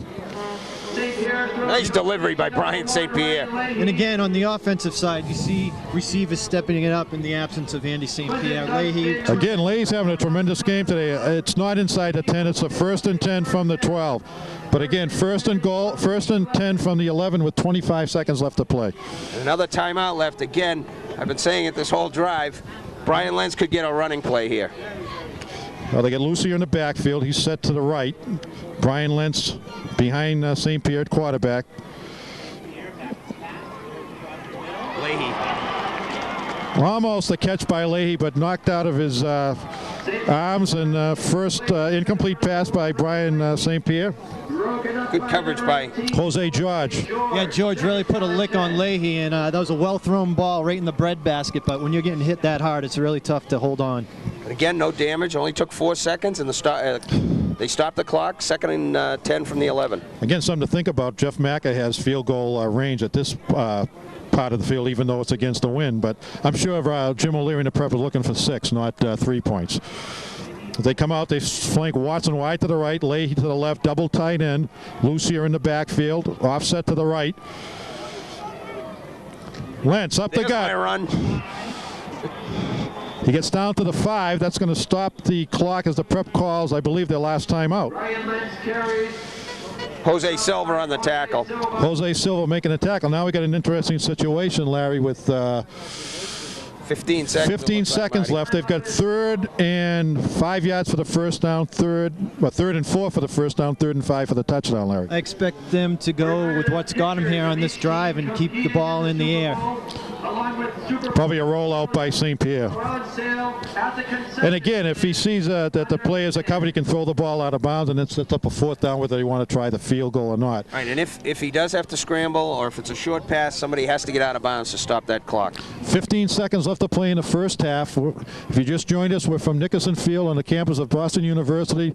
Division 1A Super Bowl between the St. John's Prep Eagles from Danvers against the New Bedford Whalers. The score is St. John's Prep 13. New Bedford nothing. The prep is driving with a 3rd and 4 to go from the New Bedford 5-yard line. Regardless of whether they score or not here, they've got the New Bedford defense out there for a long time this first half. Okay, as they come out right to the line of scrimmage. Watson to the far side, Leahy to this side again. Wayne Lucier as the blocking back, as the fullback, and Lentz offset to this side. He's going to look for Lentz. Lentz, touchdown! Beautiful play. Lentz came around, did an A circle into the corner of the end zone, and St. Pierre led him perfectly. Perfect pass. That's why Brian St. Pierre is being recruited. That's why Brian Lentz is maybe the best all-around player in EMAS football this year, Paul. Yeah, he just sprinted out of the backfield. They had a linebacker, Kyle Broughton, on him. No defense for Kyle Broughton. He just can't catch Lentz with a head of steam. And a perfectly thrown pass, Larry. Yeah, and I think what Jim O'Leary did on that timeout, he told himself, I'm going with the 2 players who have brought me here, St. Pierre, Lentz, and utilize them perfectly on that play. Conduct against St. John's Prep occurring after the play. Unsportsmanlike conduct against the prep, and I have a feeling it might be for taunting. I didn't notice maybe throwing the ball down a celebration. That's been a controversy this year, both in college and high school football, about they're taking away the enthusiasm from some of the kids after a touchdown, Larry. And it's too bad. It's a big play at the end of the half. I mean, a little exuberance isn't that bad as long as you're not putting in the face of the other team. Well, tough situation. It's a penalty that Jeff Macker probably says, what the heck, I'd like to go from deeper, although they're going for 2. 2-point. Leahy to this side, Watson to the far side. Again, double tight end, Lucier and Lentz. Maybe the same play they scored the touchdown on. Looks like St. Pierre calling an audible. Straight back, looking. Good call, Mark. Looking, throwing to Lentz. Nice catch, but they're a few yards short of the 2 points. Yeah, good coverage by Dunston and Broughton there. That's got to be it's a heartbreaker for New Bedford, because if you can stop them there, you go into halftime, they get the ball coming out in the second half, maybe they can build some momentum off of that stop. Right now it looks like they're going to have to maybe completely change their game plan around for the second half. They're not going to be able to just try to run the ball. They're going to have to come out and throw the ball. And again, as Paul, as you have stated, I don't see Dante Bellistracci on the on crutches. He's headed to the locker room right now, and that's going to be a big loss for the Whalers at this point. So it's 19-0. The prep leads. Just about. It's like 10 seconds. 10 seconds. I'm not going to get used to that scoreboard all day. They're going to have to put that scoreboard on the other side of the end zone. The alternative is it's pretty good to read in the rain, but it's tough when the sunlight. You and Larry are going to have to help me with the scoreboard, because I just cannot read that scoreboard right now. But 10 seconds, Macca kicks off, and unless Yusef White or Dunston returns it for a touchdown, there's going to be a very dispirited bunch of New Bedford high school players going in at halftime, Larry. Yeah, I'd look for Mack here to possibly do a squib kick. I think they want to avoid the speed of the New Bedford back and just kicking on the ground and try to get out of here with... And New Bedford is thinking the same thing. And you're right, this is a squib kick that White picks up at his own 13-yard line. And he's tackled down hard, and another flag on the play. Robichaud on the tackle. I don't know if we had a face mask there. I don't know if you saw anything. Brought down by number 49, Rob Robichaud. I didn't, but... It's not on the first hit. Robichaud hit him clean. It is a face mask, and... evidently on the second wave of tacklers. The penalty is a personal foul face mask against St. John's Prep. Brings the ball up to about the 33-yard line. New Bedford has, what, 6 seconds left to go, 67 yards, and... Not a good sign. The last two plays, the Prep has been penalized for 30 yards, and that's not something we want to see the second half. And that old prevent defense is taking place right now, where the Prep puts in about 6 defensive backs out there, led by Alan Rich. Ryan St. Pierre in there deep, too. They just give the ball to White. And thrown down by Wayne Lucy, and that's going to end the first half, Larry. Fitting that Lucia makes the last tackle of the half. Great first half for him on defense. Great first half for him on blocking for Lentz. Prep takes it into halftime with a solid lead.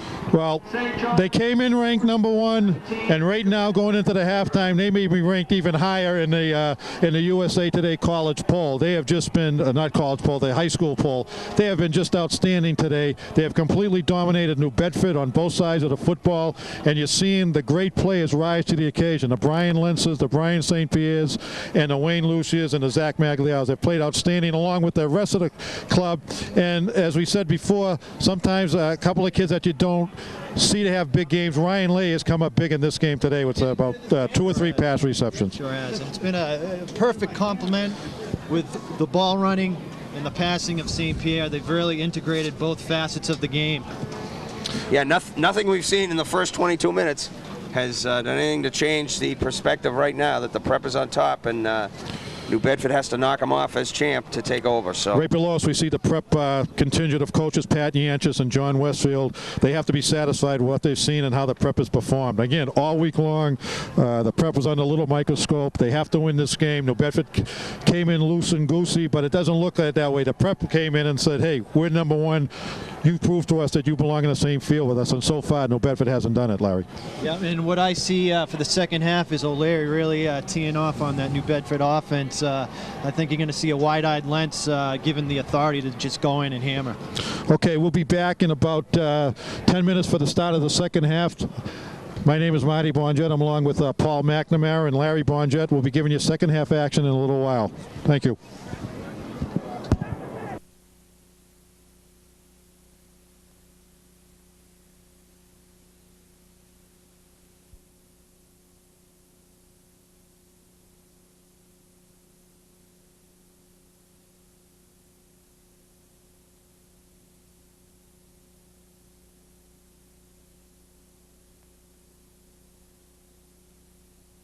We're back here on the campus of Boston University at Nickerson Field. Hi, my name is Marty Bonjet.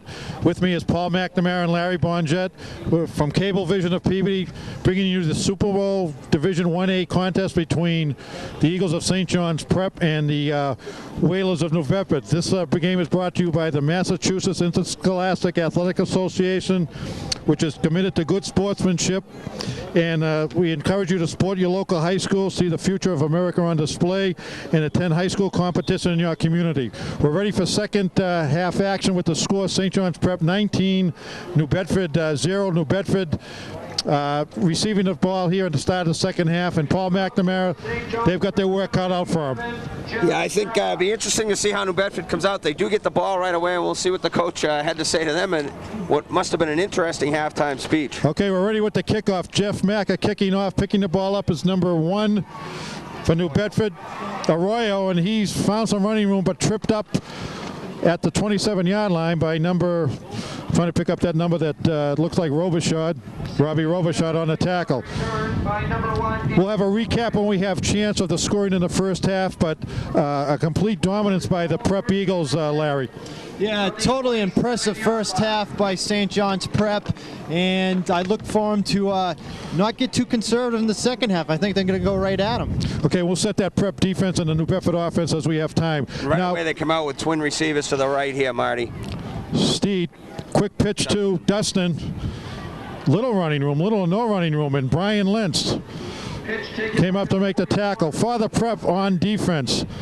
They go with two four-man line, 4-4-3. Two defensive ends, number 55, Jeff Ryan, number 75, Wayne Lucia, number 67, defensive tackle, Michael Blaze, number 77, Zach Magliaro. Two inside linebackers, number 87, Jeff Macker, number 49, Robbie Robichaud. Outside linebackers, number 36, Eddie Walsh, Brian Lentz, and the three deep backs, Kevin Kona, Ryan Leahy, and safety Alan Rich. Again, what triple wide receivers right, wide receivers left. Out here on the left. Steed back to pass. He slips and falls down as Steed throws an incomplete pass. 2nd and 8. Paul? Yeah, that was intended for Yusuf White. He had single coverage out here on Ryan Leahy. And White went down about 15 yards and tried to do a little turn, a curl, and he slipped. Feet went out from under him, so the pass went incomplete. If New Bedford's going to get back in this ballgame, they're going to have to start picking up some first downs, try to get some cohesiveness in the offense, which they haven't done in the first half. And this is brings up a 3rd down and 8 from the 29-yard line. An impressive St. John's Prep team right now. They are dominating on both sides of the ball. Marty, first half, as you said, New Bedford only had 6 first downs and only had 62 yards on the ground. 3rd and 8, delayed draw to White, running room. Quickly shut down, though, by number 77, Zach Magliaro, the 6'3", 265-pound defensive tackle from Beverly, Larry. And again, the two interior defensive linemen, Lucy and Magliaro, just stepping it up and making the key plays.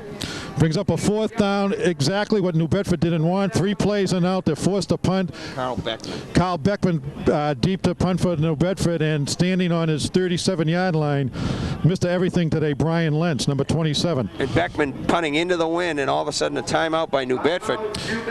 Again, we're from Cablevision of Peabody. My name is Marty Bonjet. I'm along here with Paul McNamara and Larry Bonjet, and our crack program director from Peabody, Camille Bartlett, doing a great job out in the elements here. Camille is has done tremendous work for the Prep this year, and I know the Prep community in Peabody has really appreciated her efforts today to put this together, Paul.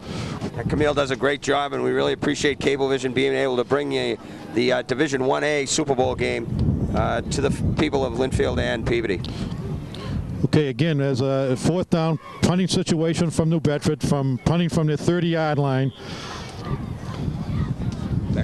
Beckman back on his 17, low snap. Gets the ball off, almost blocked, but it's a wobbly punt, bouncing around on the Prep 40, taking a New Bedford bounce, and the Prep will start at the 40, Larry. Yeah, you just saw Leahy get in there on some pressure, just missed the block punt. Ryan Leahy had a big block punt in the Zavarian Thanksgiving Day game, and all year long, those guys from the corner, Ryan Leahy and Kevin Kona and Andy St. Pierre, when he was playing, just missed a bunch of block punts during the year. But it's a 1st and 10 from the Prep from the 40-yard line, perfect field position, and I don't think they're going to play conservatively. I think they're going to go for another score. As we set the Prep offense here wide to the right, Watson and Leahy. 2 men in the backfield, Lucia up back, Brian Lentz the lone setback. Lentz tries the middle, and he picks up about 4 yards. Brian Lentz, the workhorse. Paul, do you have some first half stats? In the first half, that's the 20th carry for Brian Lentz. He had 19 carries in the first half for 115 yards, 2 touchdowns. He had a long carry of 22. He also was on the receiving end of 1 Brian St. Pierre aerial for 5 yards and a touchdown. Okay, 2nd and 5 from the Prep 44-yard line. As same formation, Watson and Leahy flank to this side. Lucia offset to the right, Lentz deep back, Lentz out to the left side. He finds running room, and he picks up a 1st down. So Brian Lentz, what he does this, pound inside the tackles, Larry. Yeah, and I don't think it's difficult to see what St. John's is trying to do. Keep the ball in Lentz's hands, and when Brian St. Pierre does need to throw, look for the short slants. You don't want to let this win affect the passes, so just keep it simple. And again, not a good sign for New Bedford. Greg Ramos, defensive tackle, having to make the tackle 5 yards downfield. 1st and 10, handoff to Lentz. Bounces to the outside, and Brian Lentz going. The strength of Brian Lentz, the leg drive of Brian Lentz. We've talked about it all year long. Seemingly stopped at the line of scrimmage, bounces out to the right side, and picks up a 1st down. He had to break 6 tackles on that run, and number 34, Kyle Broughton, the last man, a linebacker, but again, 20 yards downfield to make the touchdown-saving tackle on Lentz. And you're always taught as a running back, on that initial hit, you just keep those legs pumping in this. And at 215 pounds, Lentz has a good set of legs, and he has to drive. Same formation. Now they set Lucy to the left. This time Lentz, again, driving, being stopped at the line of scrimmage, but picks up 3 yards. Big Greg Ramos right there on that one. He was waiting for Brian Lentz, and the tri-captain of the Whalers made a nice tackle on Lentz. I know these prep kids that are playing today had nothing to do with the Super Bowl, the last 2 Super Bowl games, but this has been not a very favorable spot for the prep to come. The last 2 Super Bowls, they lost to Peabody, that famous 36-0 game, and then against Brockton a few years ago. So the prep community, this is their 3rd trip to BU, and right now they're making the most of it. Same formation, Watson, Leahy to this side. Got a law firm, Watson and Leahy.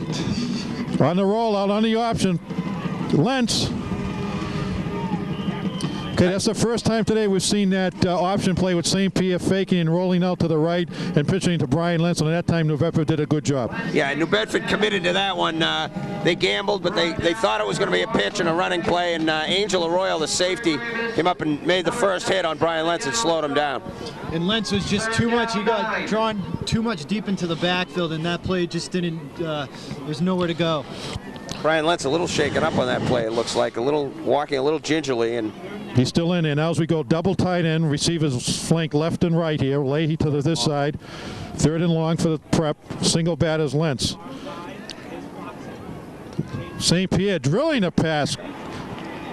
And it's a completed pass by Jeff Macker. That's the arm of St. Pierre, Larry. And again, Marty, I don't think he was the primary receiver. You saw Watson going to the corner of the end zone on a post corner. Looked there, didn't see anything, went to Macker. And John Silver, again, for about the 3rd time, is all over the receiver, and yet the pass goes complete. Jeff Macker led the prep team this year in pass receptions. He has had an outstanding senior season for the prep, leading with coming into the game with 18. So it's a 4th down and about a half yard to go. L formation. Tripped up by Lentz. I think he's short there, Marty. I don't think he got the ball first down. By Eric DeFreitas, who read that play in submarine. Brian Lentz in the backfield, preventing a 1st down. Eric DeFreitas, great tackle. Well, this is going to give New Bedford some momentum, and they've got to take advantage of this fine defensive surge on this last play. And another good point, or a favorable outlook for New Bedford, is Dante Balistracci is back on the sidelines. He's in full uniform. He's doing some warming up. He is not in there right now, but it looks like he may be able to come back in.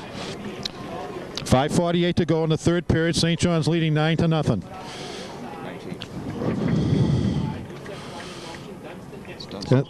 Hand off to Dunstan.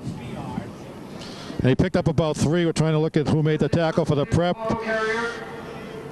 Gain of 3 yards. We had Magliaro on that tackle. Magliaro and Macarin on the tackles. Number 77 made the stop. 2nd and a long, 7 a short 8 for the prep for New Bedford. And I think if New Bedford's looking to get back into this game, this is a drive that they got to count on. They got to get some form of points on the board, get the emotion up. Yeah, the defense did a good job for them, held the prep, and now they got to turn it around and make something happen on offense. Again, with now the pitch out, and pitch is out to Yusef White. He tries to turn the corner. Been ridden out of bounds by number 36, Eddie Walsh, the senior from Melrose, and that's a big play that New Bedford likes to see go for long yardage. But the prep, as we talked about speed, the prep looks quicker on this artificial turf, Paul. Yeah, they strung that out pretty well towards the sidelines, but that's really the first time we've seen that kind of action today, action that Zavarian ran almost the whole game. When they put Jason Morgan in motion and pitch to him and come into this side. They're successful with it, too. Surprised that if New Bedford has that in their arsenal, they haven't used it to this point. So it looks like a 3rd and long 2 to go for the New Bedford Whalers as they try to pick up a 1st down and keep this drive going. Yusef White split wide to the left.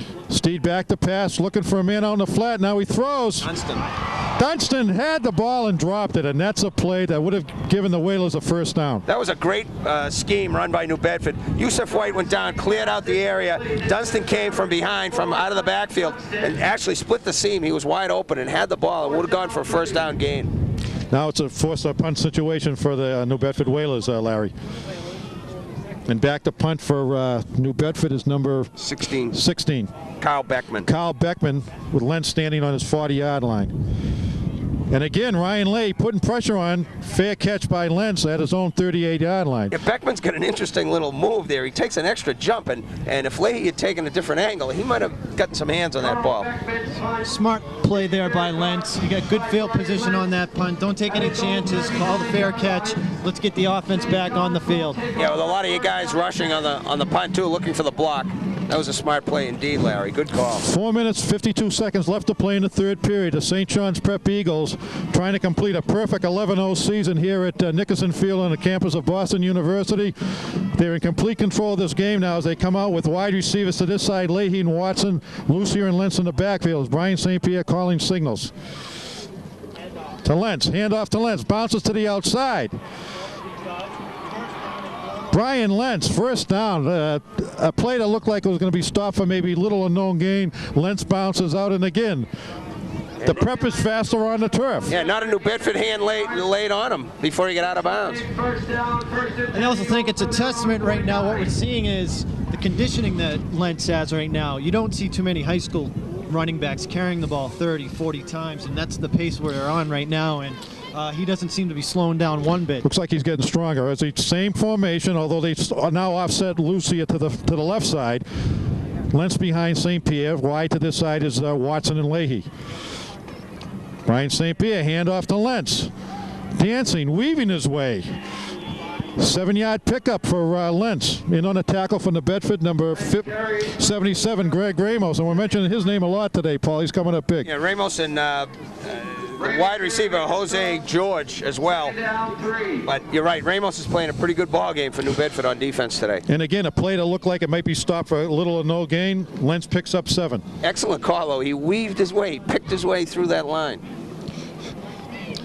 Same formation now. Lucia's offset to the right.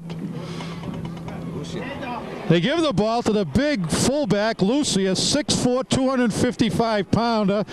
Attending a scholarship to Northwestern. We're playing in the Big Ten next year. I don't think he's going to be a fullback, Larry. But Wayne Lucia, Jim O'Leary rewarded him for the block, and he's done today. Well, it was mentioned in the Salem News that his 40-yard dash time was a 5.0, but he looked like he was a little scat back there and maybe could run a 4.4. And I know he's thrilled to carry the ball. He's been a tremendous three-year performer for the prep. And with Lucia blocking for Lentz, that's going to be mighty hard to stop for New Bedford as they come out first and 10. No. We know New Bedford wasn't looking for him to carry the ball, that's for sure. New Bedford jumps as a pitch to Lentz. Around the right side, he turns the corner, lowers the head. And Brian Lentz, again, 6-7-yard pickup. They're just ripping this New Bedford team apart, and we see a flag on the play, and I don't know what the call is going to be, Paul. It's on New Bedford. Coach Hamlin is not happy. The official pointed to Coach Hamlin. It's unsportsmanlike on pointed to St. John's, but the first official called it on New Bedford, right there near the New Bedford bench. Paul, you had mentioned earlier that New Bedford, their defense was spending an awful lot of time on the field, and I think that's what we're seing right now, that really being worn down. The prep offensive line is just taking charge and wearing them down. Well, you were right. Your first call was right against New Bedford. It was a great tackle by Jason DeFreitas one-on-one on Lentz, and there's not a lot of guys that get Lentz one-on-one, and he made a nice tackle, and then there was a little extracurricular right after the play, and I don't know if the words came in from the New Bedford bench or what, but one of the officials did point right at the New Bedford bench. First and 10 for the prep from the New Bedford 15-yard line. Brian St. Pierre over the ball at center. Lentz, that same formation they've used this whole second half.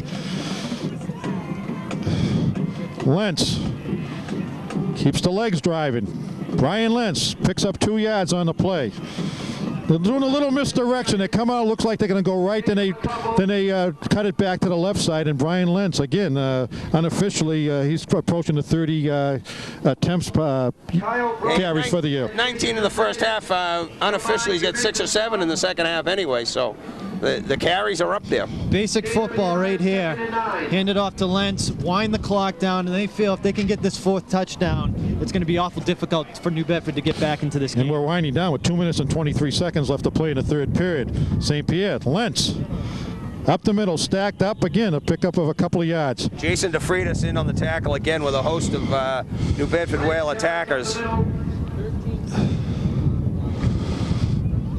It's their 13th play in this drive, and they're just winding the clock down. We're approaching the 2-minute mark of the 3rd period. 3rd down and 8 yards to go from the New Bedford 13-yard line. Prep leads 19-0. We're in the 3rd period. Division I football, Division 1A, New Bedford Whalers against the St. John's Prep Eagles. Well, St. Pierre has not had to throw much on this drive, but 3rd and 8, we may see him put it up here.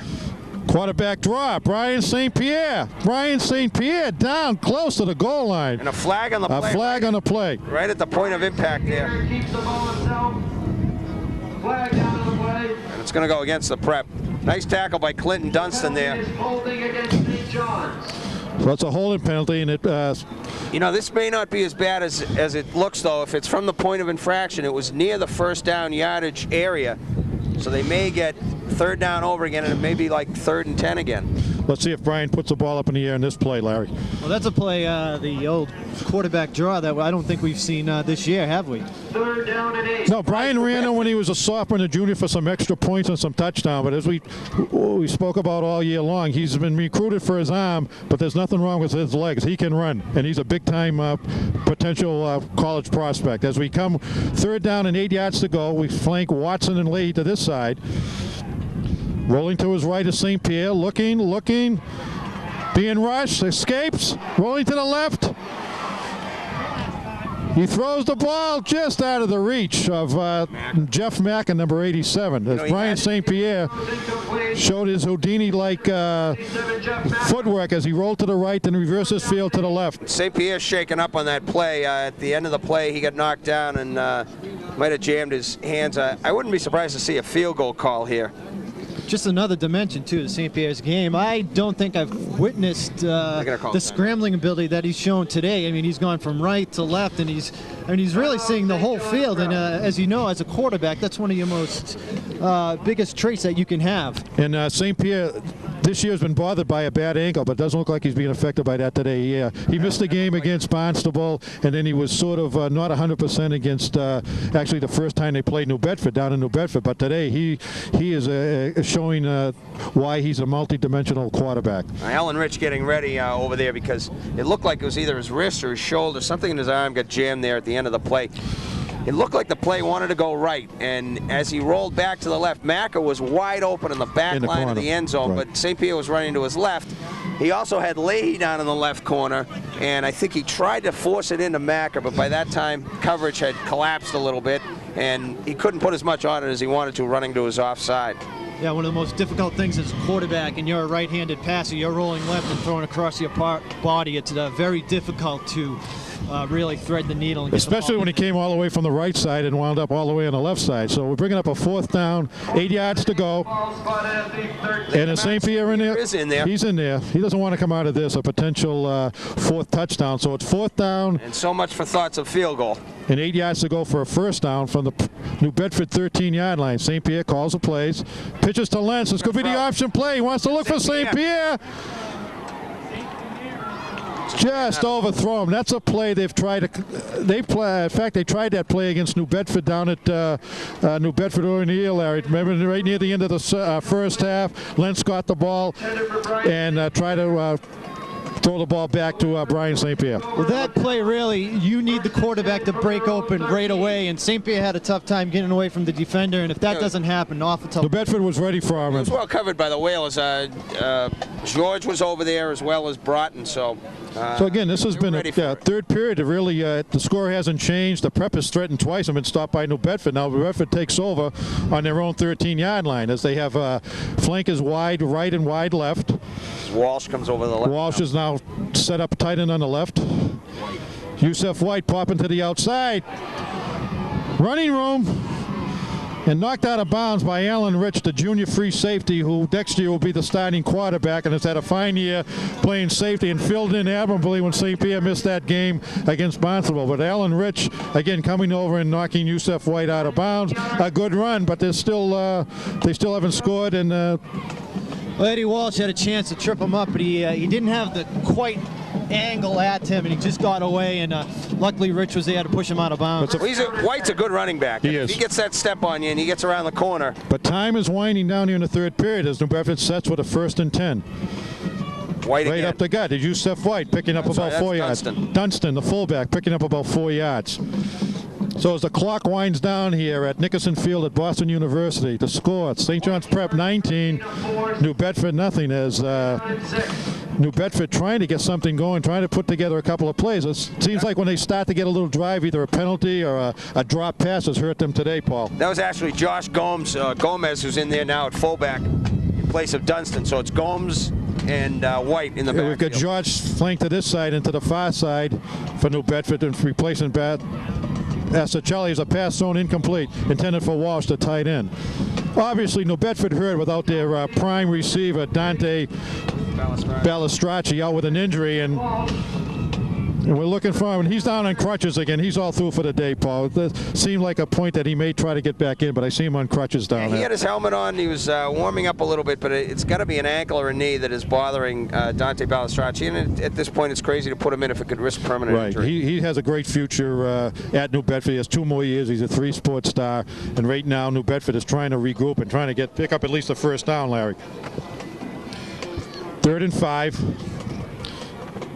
In motion, New Bedford. Silva back to passes. Steed rolling right. Got a man open. Jose George, and he picks up the first down. Knocked out, making the tackle is number 10, Alan Rich again.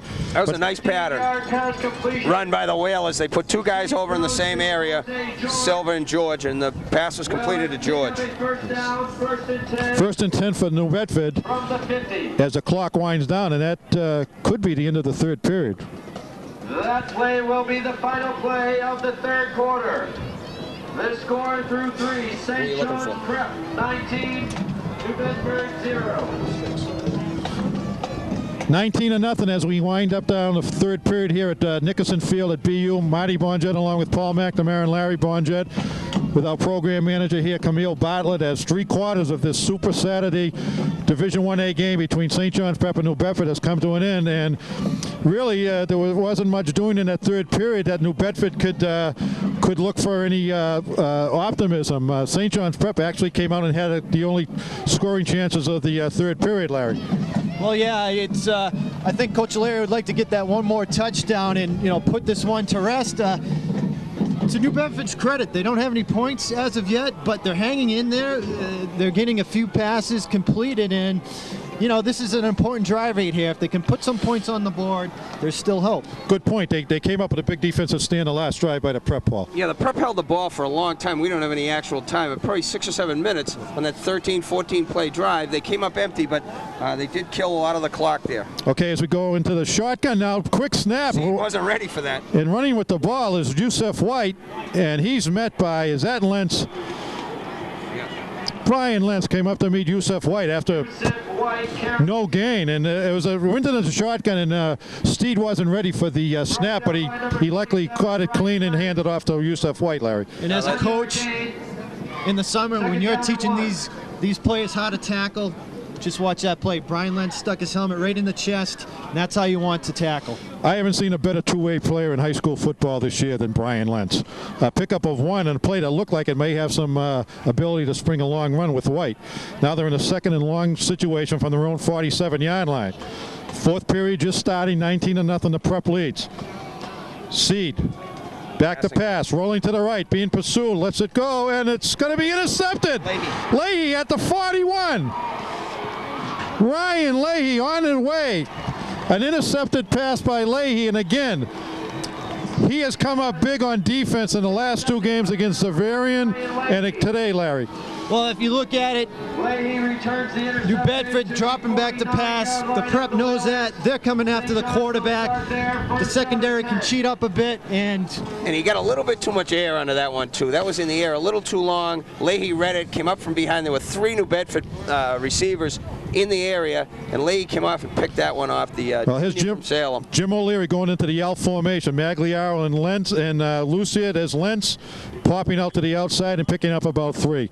That could have been the final nail in the coffin, New Bedford, with Leahy making a key interception and the prep taking over in great field position, Larry. Well, yeah, I don't think we want to be premature at this point, but if Coach Larry has his druthers, he'll just assume stay in the L offense, wear him down, grind it out, and keep this ball until the few minutes left in this game. And as you say that, they come out with a spread formation now, as Lucia is in the backfield, but they have 2 wide receivers, Leahy and Watson, with Lentz right behind St. Pierre as a deep tailback.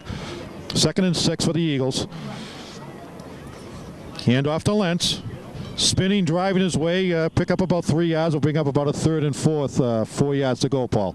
Yeah, Greg Ramos again, the tackle for New Bedford. He's going to be in double figures on tackles. Number 77, tri-captain for the Whalers.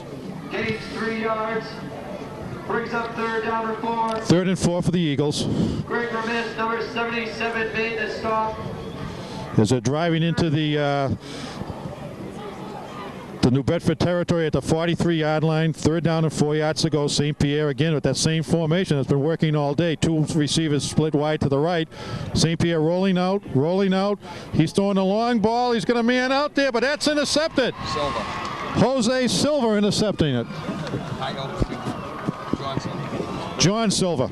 Ryan St. Pierre's pass is intercepted by number 5, John Silva. Well, I guess we look to the bright side of that play. It's almost like a punt. I mean, they were driving, but at least it's down behind the 10-yard line. That's the good side. That ball was thrown into the wind. It looked like it was held up by the wind. Yeah, I think he had Leahy open briefly. If he'd hit him a little quicker, and the ball held up there and gave Silva the opportunity for the interception.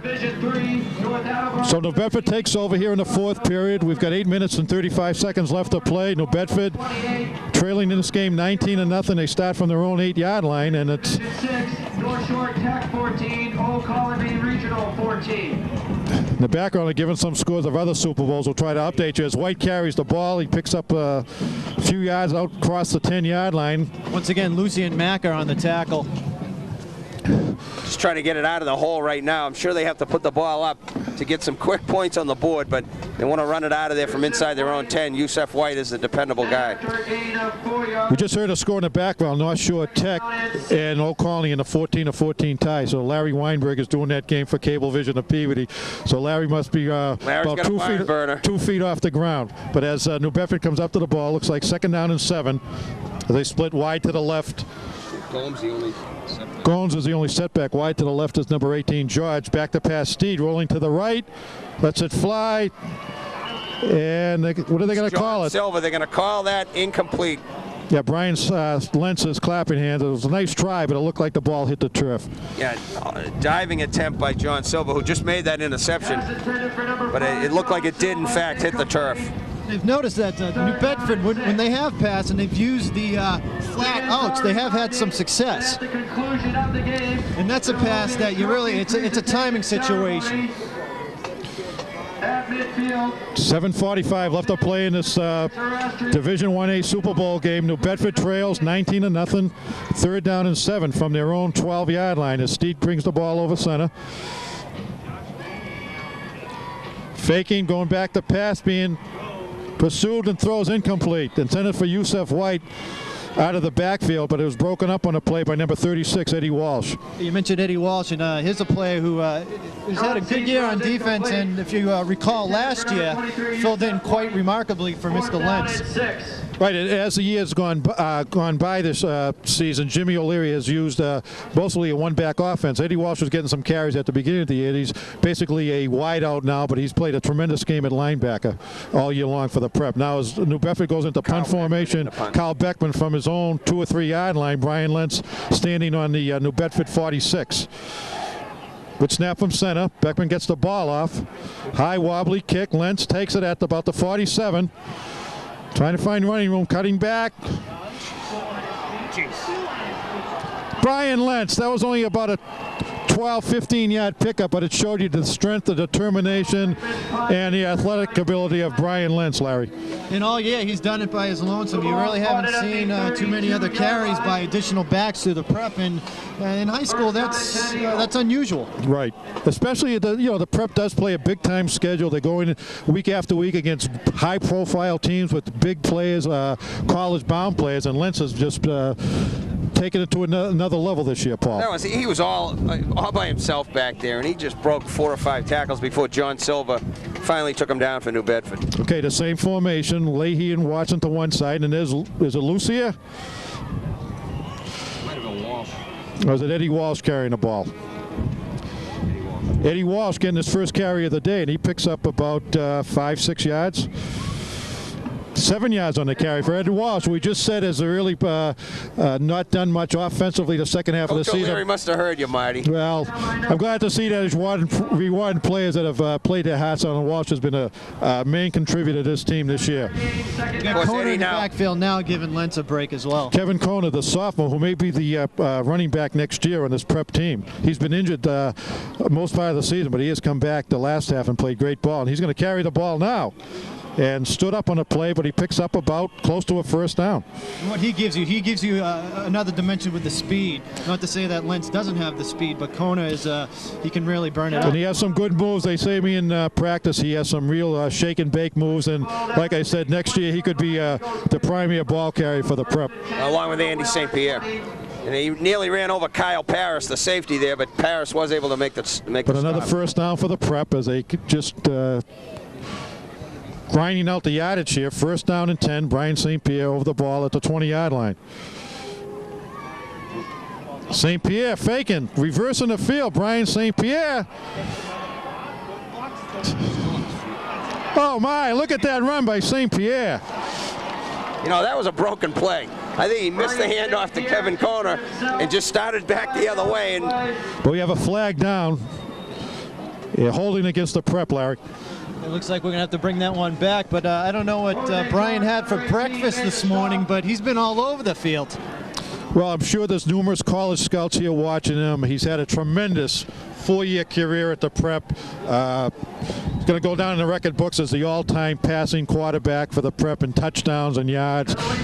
But I know this game, this undefeated season, is going to be more to him than any record that he's amassed. He's a team player. We've talked about the last 2 years. Been disappointing years for the prep in terms of wins and losses. But this year they put it all together, and Brian St. Pierre has been the leader of this team. And that was just a great athletic ability on that last play. But it brings up a first down and 16 to go. Lentz again. Lentz back in the ball game, and he picks up about 7. And to expound on your feelings toward Brian St. Pierre, he's put up stats, and a few variables that we haven't seen is that he was injured for a few games during the season. They played during some inclement weather, and for the most part, they didn't play during the second half. No, due to the, there were 3 or 4 games that Jim O'Leary emptied the bench. They had freshmen in there playing in some varsity games. So some amazing numbers. You can see Brian Lentz just limped off the field a little bit. Kona back in the game. Hand off to the... No, it's a bootleg.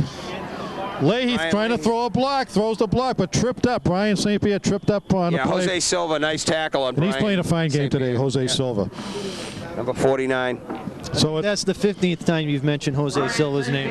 Well, there's 2 Silvas. Jose Silva and John Silva are both playing. John Silva, number 5. Jose, number 49. And I'll give credit to New Bedford. They're not folding their tents. They're making the prep earn everything, and they're not giving up in this ball game. Although it doesn't look like they're going to win this game, they're trying to prevent the prep from scoring. That's the pride that New Bedford has. Wayne Hamlin has built a fine program down there in New Bedford, and they'll be back next year. Yeah, under 4.5 now to go, and clock running, and the prep will be content to let that clock run. Kona right up the middle, and he has the first down. Again, the quickness of Kona exploding behind Magliaro and Lucio and the rest of the prep line, Larry. Now, we've talked about the offense, we've talked about Jim O'Leary, but I don't know if I have enough time to mention all the coaches at the Prep. They have a lot of them. Some of them, most of them are not paid. They're loyal assistants, and they've done a tremendous job this year. I know Mike Barbetti has been promoted to assistant coach. He's the defensive coordinator, and they've had a tremendous defensive team this year, Larry. Yeah, actually, Coach O'Leary has relinquished duty for the defensive side, and he's put it in the hands of Coach Barbetti, and he's done quite admirably with that responsibility. All right, first down for the Prep and goal. There's Kevin Connor carrying the ball, picked up a couple of yards. Again, you know, they have assistant coaches that have been here for 15 years. Pat Yanchis, John Westfield, have been with Jim since almost when Jim was the first named head coach. And, you know, other coaches are Peter Argyros, Donnie Jalbert, Keith Lombardo, Joe Levitt, Dave McHenry, Joel Musumeci, Frankie Russo, John Westfield. Just a tremendous staff, and they blend well with the Prep. All right, second and goal from just outside the 5-yard line. Corner again. Corner again, running hard. 2 minutes and 57 seconds and winding down here at Nickerson Field in BU. St. John's Prep leading 19-0. It looks like they've just about this game wrapped up. They're going to go 11, a perfect undefeated season, Paul. That hasn't happened too many times in the Prep history. No, last undefeated season I think was the fall of '67. The class of '68. Like Fred Glatz's first year here, when there was no Super Bowl, and they went 9-0. The guys from the class of '68, '69, '70, remember that one. Brian Lentz. Trying to give Lentz another touchdown, and he's in for the score. That should solidify this game right there. And that's Brian Lentz's 4th touchdown. It is indeed. He's 3 running and 1 pass, 1 on the receiving end. 4 TDs on the day for Brian Lentz. 25-0 for St. John's. 2 minutes and 25 seconds left to play in this game. What can we say about it? The Prep is complete domination. New Bedford has fought hard. They fought valiantly, but when they lost their ace wide receiver and defensive player, Dante Balistracci, they just didn't have enough weapons to cope with this multi-talented, multi-dimensional Prep team. Macker in for the extra point, Larry. High snap, and Macker puts it right through. No, he missed it wide left, I guess. I told you my eyes weren't that good. I can read the scoreboard now, but it was wide right. The score will remain St. John's 25, New Bedford 0. Well, as they come back upfield, as you said, Marty, the Prep has done everything they set out to today. Not a perfect game, but they've used their strengths well. Number 27 and number 2 have certainly had a lot to say about the game today. Let me tell you, I think Jimmy O'Leary has matured in the last couple of years as far as calling plays. Jimmy's like one of those guys. He has 100 plays in his playbook, and he likes to use them all. But today, he found out that all you have to do is one formation. If you execute and running with talent, they're not going to stop the play. And that's what they did on that play with Lucier in the backfield with Lentz with 2 wide receivers. They just pounded. Yeah, it may take them a while to get into the end zone, but well, again, we a lot of times too, and I'm guilty of it. I just said Lentz and St. Pierre, but the line has been tremendous. Again, running over that offensive line, Micah Blaze, a senior, Jeff Ryan and Wayne Lucier, the 2 guards, Zach Magliaro and Ken Taylor, who I might add is a 1,600 in his SATs, 4.2 average. If he can't get into BU, I think there's a spot for him at Princeton, Paul. As the Prep kicks off, number 1 for New Bedford returning the kickoff, Angel Arroyo dancing, and he's brought down by Robbie Robichaud. Brian, is that Macarin on the tackle? Macarin had Robbie Robichaud. So it's a great season. It culminates a great fall season for the Prep. They came into the year with high expectations. They played a tough schedule, non-league opponents, Brockton, Central Catholic, which is in the Super Bowl today, and they've done tremendous, and they've really backed it up, and it's a great tribute to the players, the coaches, and the community at the Prep. Out of the 10 teams on the regular season schedule, I think 6 or 7 of them were in the Globe top 20 at one point or another during the year, so certainly not afraid of anybody, not afraid to play anybody, and you know, that's how you prove that you're a good team. That's right, Jim. I'll tell you one thing: Jim O'Leary has never backed down against anybody to play. As Steve goes back to the pass, he looks. He's got a man wide open here, but it's dropped, and that's been sort of the the role that's been played out all day. When they did have a couple of plays, brought passes. And I'm not going to criticize any high school player because it's cold out there, and I probably wouldn't have caught it. 9 out of 10 people wouldn't have caught that ball. But again, it's... no, but when they've had their opportunities, they've had some guys open today, and they just haven't made the catches.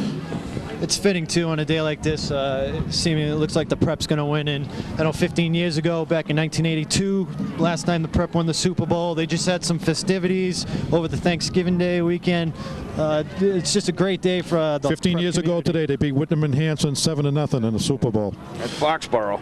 That's right. Steed back to pass out in the flat. He gets it to Yusef White. Leahy misses a tackle. White's on his way. Down the sidelines, pushed out of bounds by Alan Rich at the 45-yard line. So no quit in New Bedford. They want to get on the scoreboard. They want to avert the shutout. And St. John's Prep still has their first team out there. They want to keep the shutout. And Coach Hamlet, you can see down on the sidelines, he's looking for another 15, claiming that White was pushed out after being out of bounds by Alan Rich, but he's not going to get that call. And as customary, he always braves the elements, and he's got those shorts on. Better him than me as New Bedford takes over in the Prep 43-yard line. 1st and 10. Steed under the center at quarterback. He has one set backfield, 2 wide receivers, 2 men in the slot. Steed back to pass. Throws deep, and it's overthrown. Yeah, that was intended for Victor Cruz, who's just checked into the game. And he was well covered down there by 32 Kevin Koner and number 10 Alan Rich, the safety. And to expound on what you had said earlier about the Prep playing the best, New Bedford as well playing Zavarian, Brockton, playing those teams and playing them they quite played well. Central as well. They lost 2 tough games to Central and Zavarian by 1 point, and the Prep gave them a great, they gave the Prep a great game down there on Halloween night. So Steed now in the shotgun, receivers wide left and right, 2 men in the slot. Looking at Steed, rolling, throwing. Looks for John Silva. And that's intercepted. Ryan Leahy down the sidelines. He gets a block. He's Ryan Leahy, but there's a... This is going to come back, Marty. There was a clip right about the 32-yard line. Wayne Lucia knocked over John Seed, the quarterback, the guy that threw the ball. And too bad Ryan Leahy almost had one. But at 75 yards. Well, Ryan Leahy has come up big. He's had probably his best game of the year, Larry. He sure has. Pass intended for John Silver out there, and if Seed could be faulted once today, that was a little bit of a telegraph, that pass, and Leahy was laying in the weeds. There's a little funny delivery, Steve. A little sidearm. Sometimes he turns like a baseball. Right, trying to throw a curveball. But got a good arm, very good arm. The interception stands. Leahy gets the interception, not the touchdown. The Prep takes over. 1 minute and 32 seconds to go in this game. 25-0. My name is Marty Bonjet, along with Paul McNamara and Larry Bonjet. We're winding down Super Bowl 97. And Marty, we're going to take a look at the Prep student body right now. They're excited. They've been as much a part of this team all year. Great tradition at the Prep. First string still in there, and they're looking for Lentz popping to the outside. They may want to get it. Whoa, he just lowers his head and picks up another 5 yards. Yeah, he ran over Angel Arroyo, number 1 for New Bedford. You'd mentioned the Prep student body, and I think the one thing that stuck in Bob Ryan's mind when he was at the Prep Zavarian game was the slew of students coming down prior to the start of the Zavarian Prep game. Great Prep tradition up here. Now Jim O'Leary's putting in emptying the bench, putting in the second team, and I'll tell you. And you can see a proud bunch of St. John's Prep kids going up. The regulars headed for the sidelines, and their job is completed. First and 10 from the Whaler 34. A minute and 3 seconds to go, counting in this Super Bowl game. St. John's Prep handily leading New Bedford 25-0. The last minute of the play. Well, Marty, here's your expertise to pick these numbers out. Of course, you get a break there, Kevin Koner. Alan Rich, the quarterback, number 10. Next year, he'll be the starting quarterback. At 6'3", 200 pounds, he's going to have a bright future ahead of him next year because he performed admirably this year as a safety. Next year will be his team. Kevin Koner, we talked about. We're trying to mention some of the players. If we can spot some of them, number 62. Jim DeToller, I see it, left tackle. And this will probably be the last play of the game with 25 seconds remaining and the clock running. I recall Rich filled in quite well for St. Pierre when he was out, particularly the Barnstable game. Threw 3 touchdown passes. Alan Rich, the corner stopped. We see number 34 in there for the Prep. Again with the carry. 1 yard. That's going to do it, Marty.